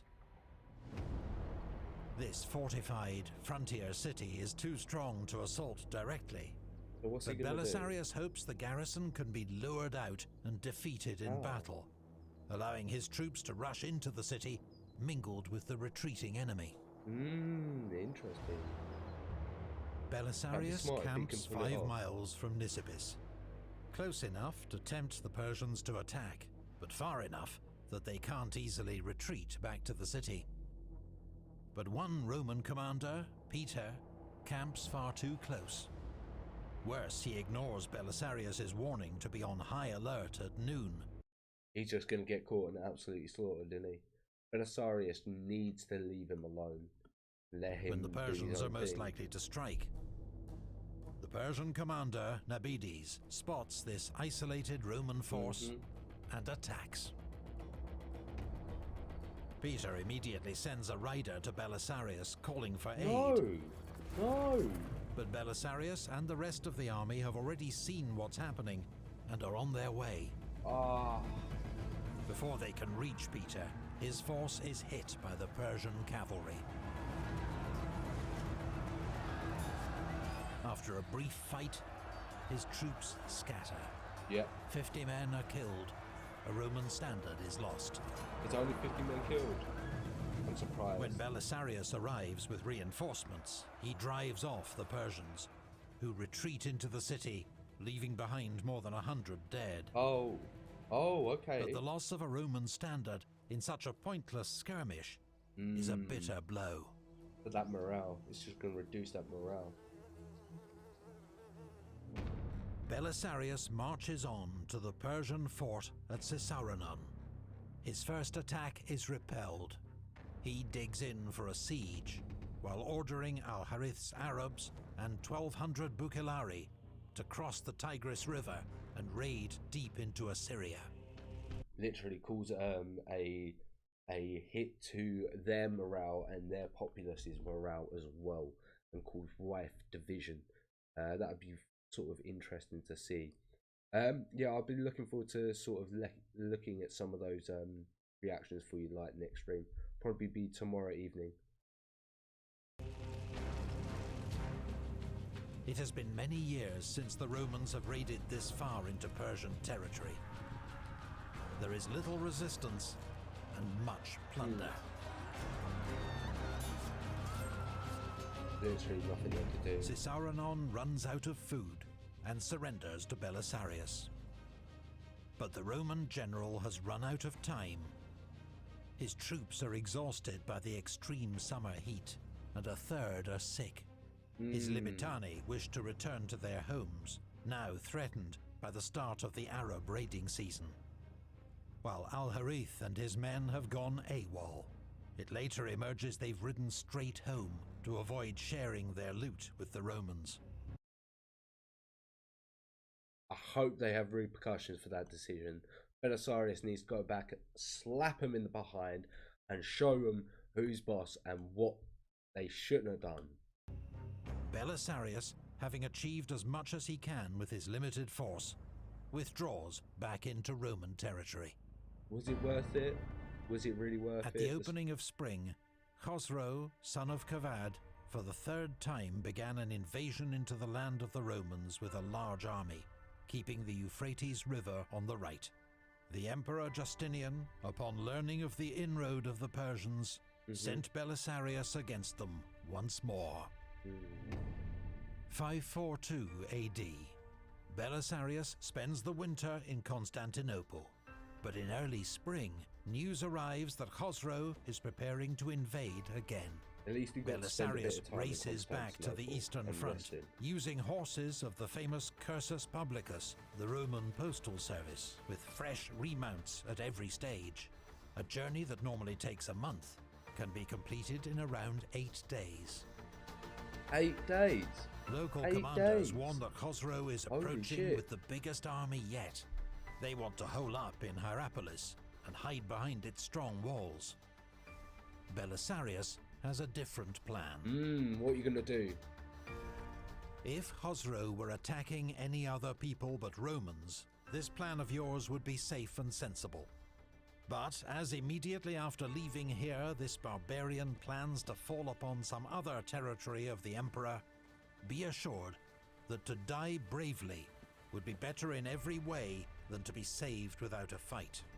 I see. For this would justly be called not... So, like, he knows that they won't necessarily stay for a long siege if it becomes too difficult, and they would move on and just pillage. So in this situation, you sort of have to take them on head on. Salvation, but treason. So come as quickly as possible to Europos, where, after collecting the whole army, I hope to deal with the enemy as God permits.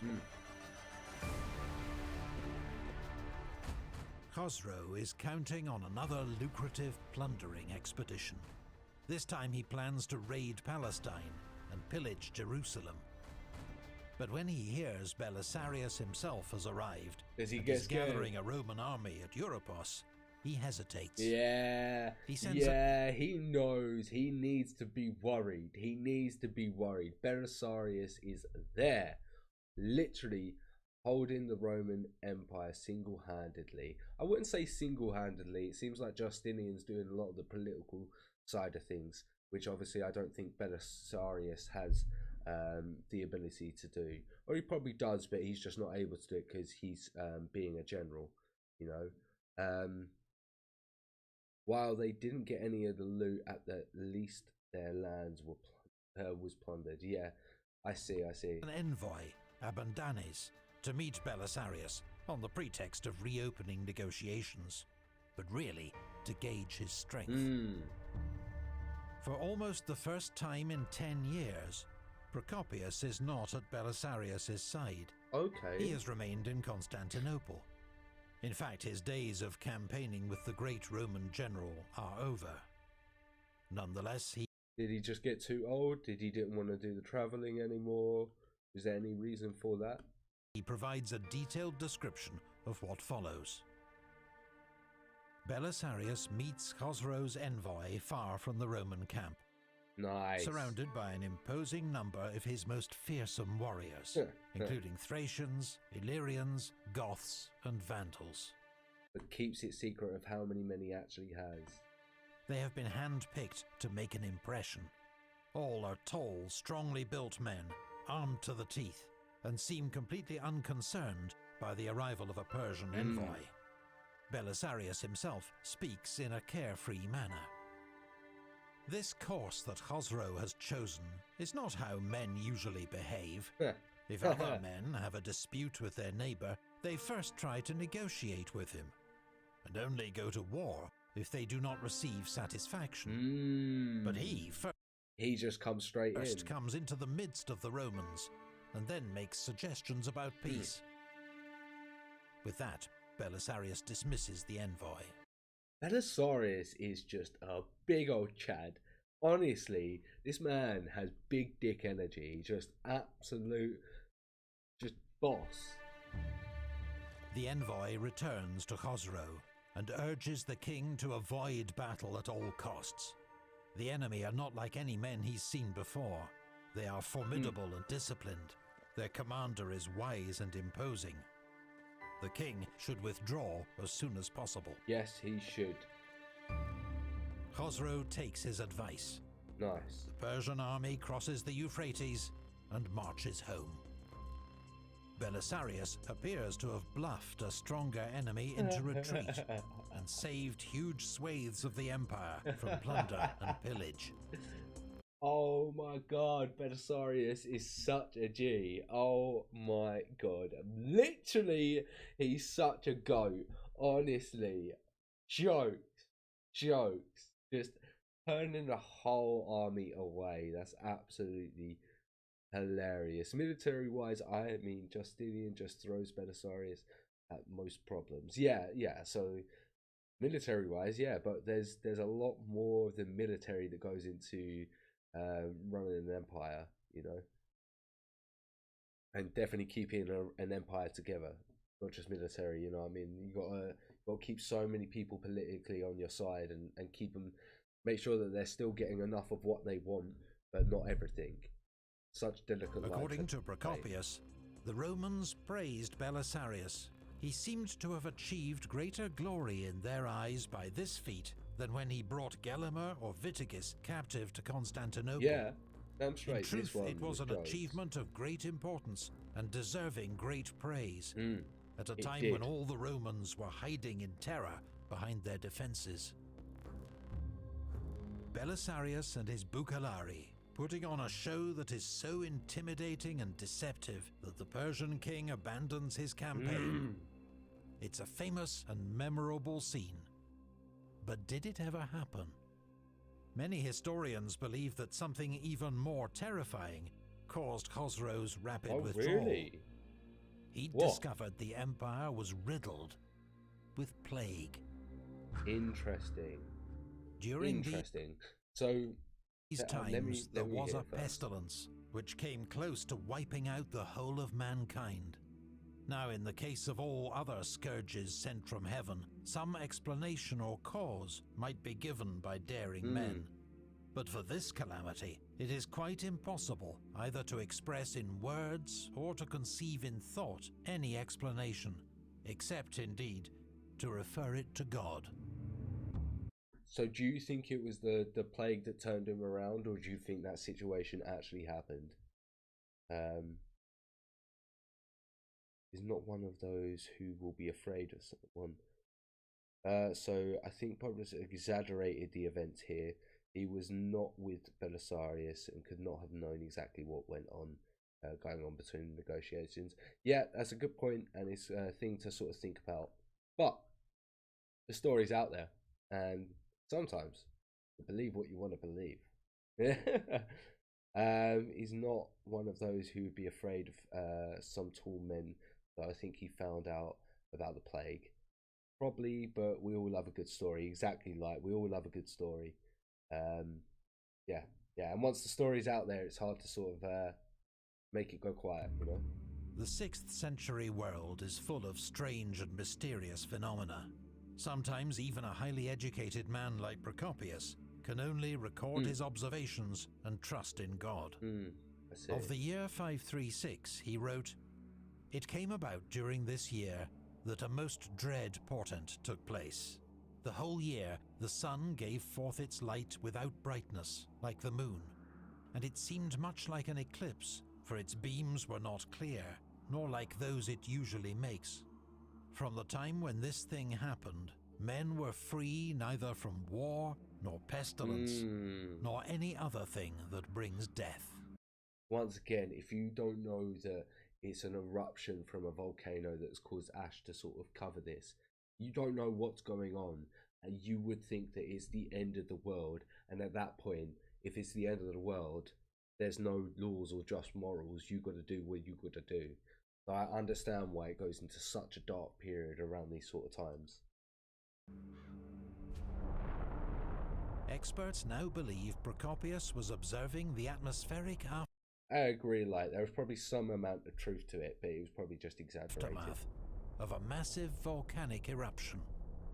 In fact, a cluster of volcanic activity around this date would help to trigger what's become known as the Late Antique Little Ice Age. Oh, okay.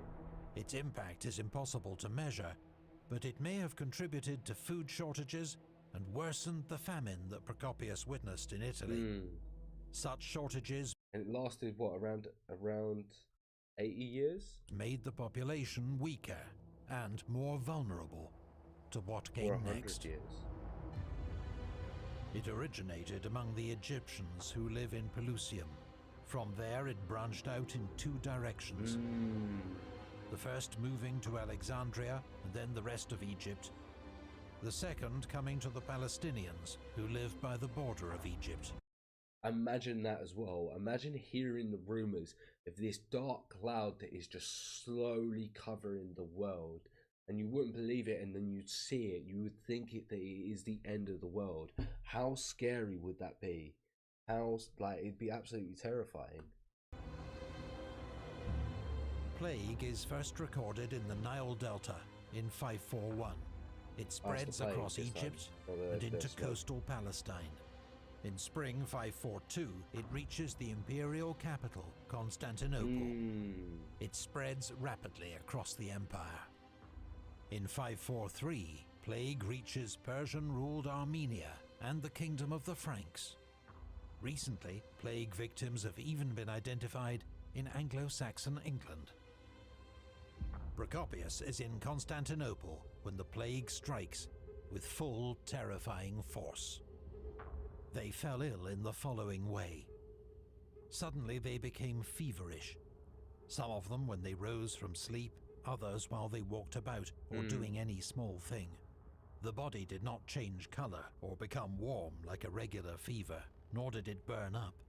Rather, at first, the fever was so mild that it gave no cause for alarm, either to literally a silent, deadly killer. Victims or the doctors who treated them.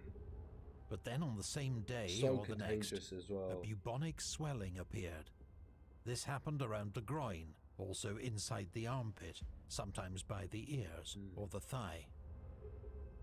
Some victims, Procopius writes, fall into a coma-like state, unable to feed or care for themselves. Others are seized by madness, shouting wildly and running into the streets. Because they know what's going to happen, there's no stopping it. Some died immediately, others after many days. In some cases, the body blossomed with dark pustules about the size of a lentil. These people did not survive a single day. They all died immediately. Many others suddenly began to vomit blood and perished immediately. Petrifying. It's the stuff of horrors. Especially back then when you didn't I know must also state that the most eminent doctors predicted that many would die who shortly afterwards were unexpectedly free of all sickness. They also claimed that many would survive, who were destined to perish almost immediately. Thus, they literally had no fucking clue what they were doing. Crazy. But check out Novato is the Queen of somewhere around 2 centuries CE. Yeah, I'll definitely have a look at it at some point. there was no cause behind this disease that any human reason could grasp. For in all cases, the outcome made little sense. DNA analysis of human remains from this and later pandemics has identified the cause of this terrifying disease, a deadly bacterium called Yersinia pestis. Procopius is at the center of the world's first bubonic plague pandemic. The second, oh, look at that drawing there. centuries later, is known as the Black Death. The peak of the pandemic lasts 3 months. On the very worst days, the death toll in Constantinople alone may be as high as 10,000. It only lasted 3 months. Between a third and half the city's population perish. Entire That's crazy numbers, though. Crazy numbers that perish. households are wiped out. The city's graveyards overflow, and corpses are crammed into city watchtowers. It was not easy in those times to see anyone out and about, for all were holed up in their homes. Scared that they might have this mysterious thing infect them and they die too. You wouldn't want to leave. Look how we were during COVID, and that wasn't even killing us, let alone the actual plague. Happened to chance upon someone going out, he was carrying one of the dead. All work came to a standstill. The plague hits the Empire's great cities hardest, but the pestilence also reaches deep into the countryside. Then Emperor Justinian himself falls sick.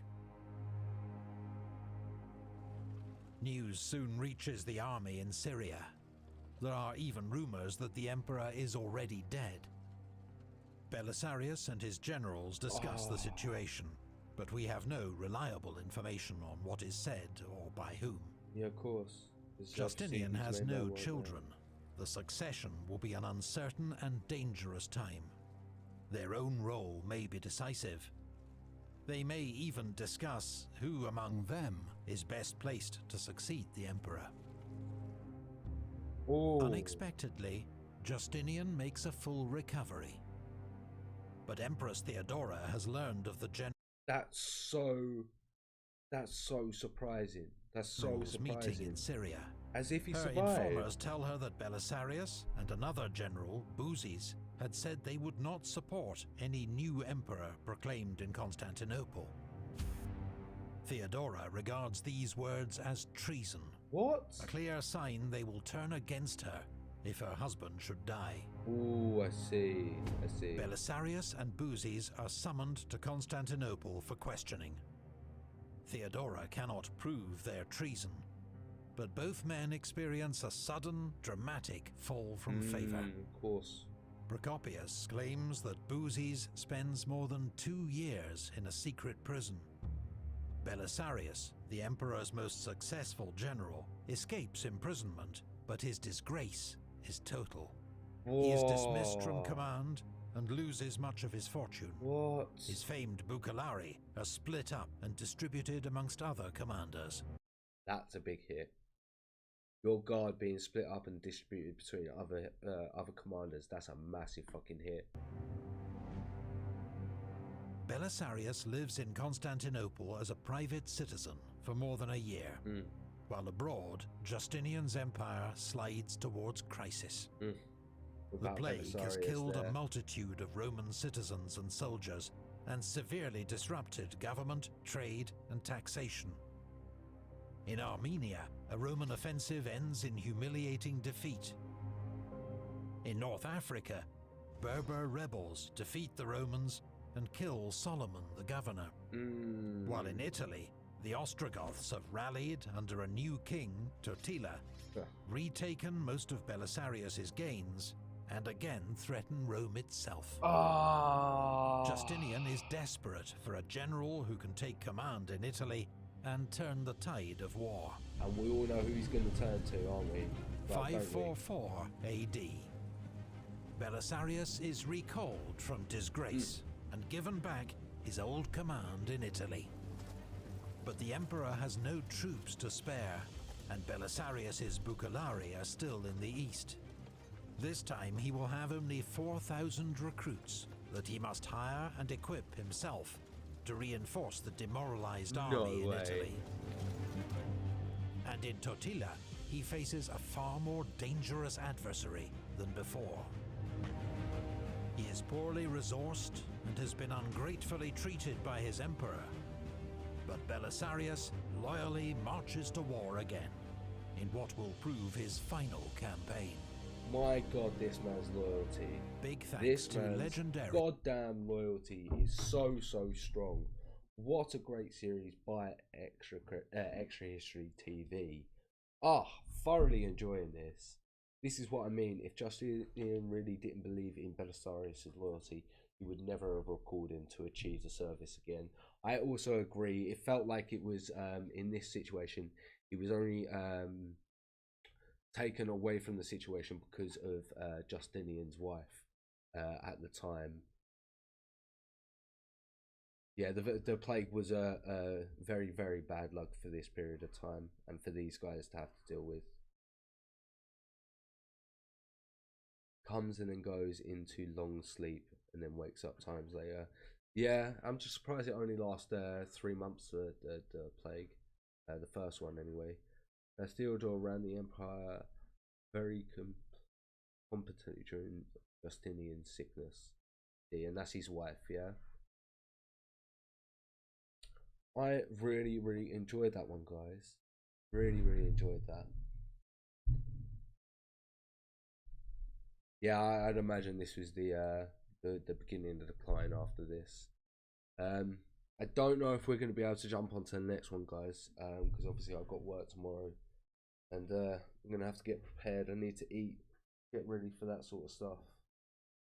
But I'm going to be jumping back on tomorrow after work, so I think it would be on around about sort of 5:30, and because I am off Sunday, it will be a later stream.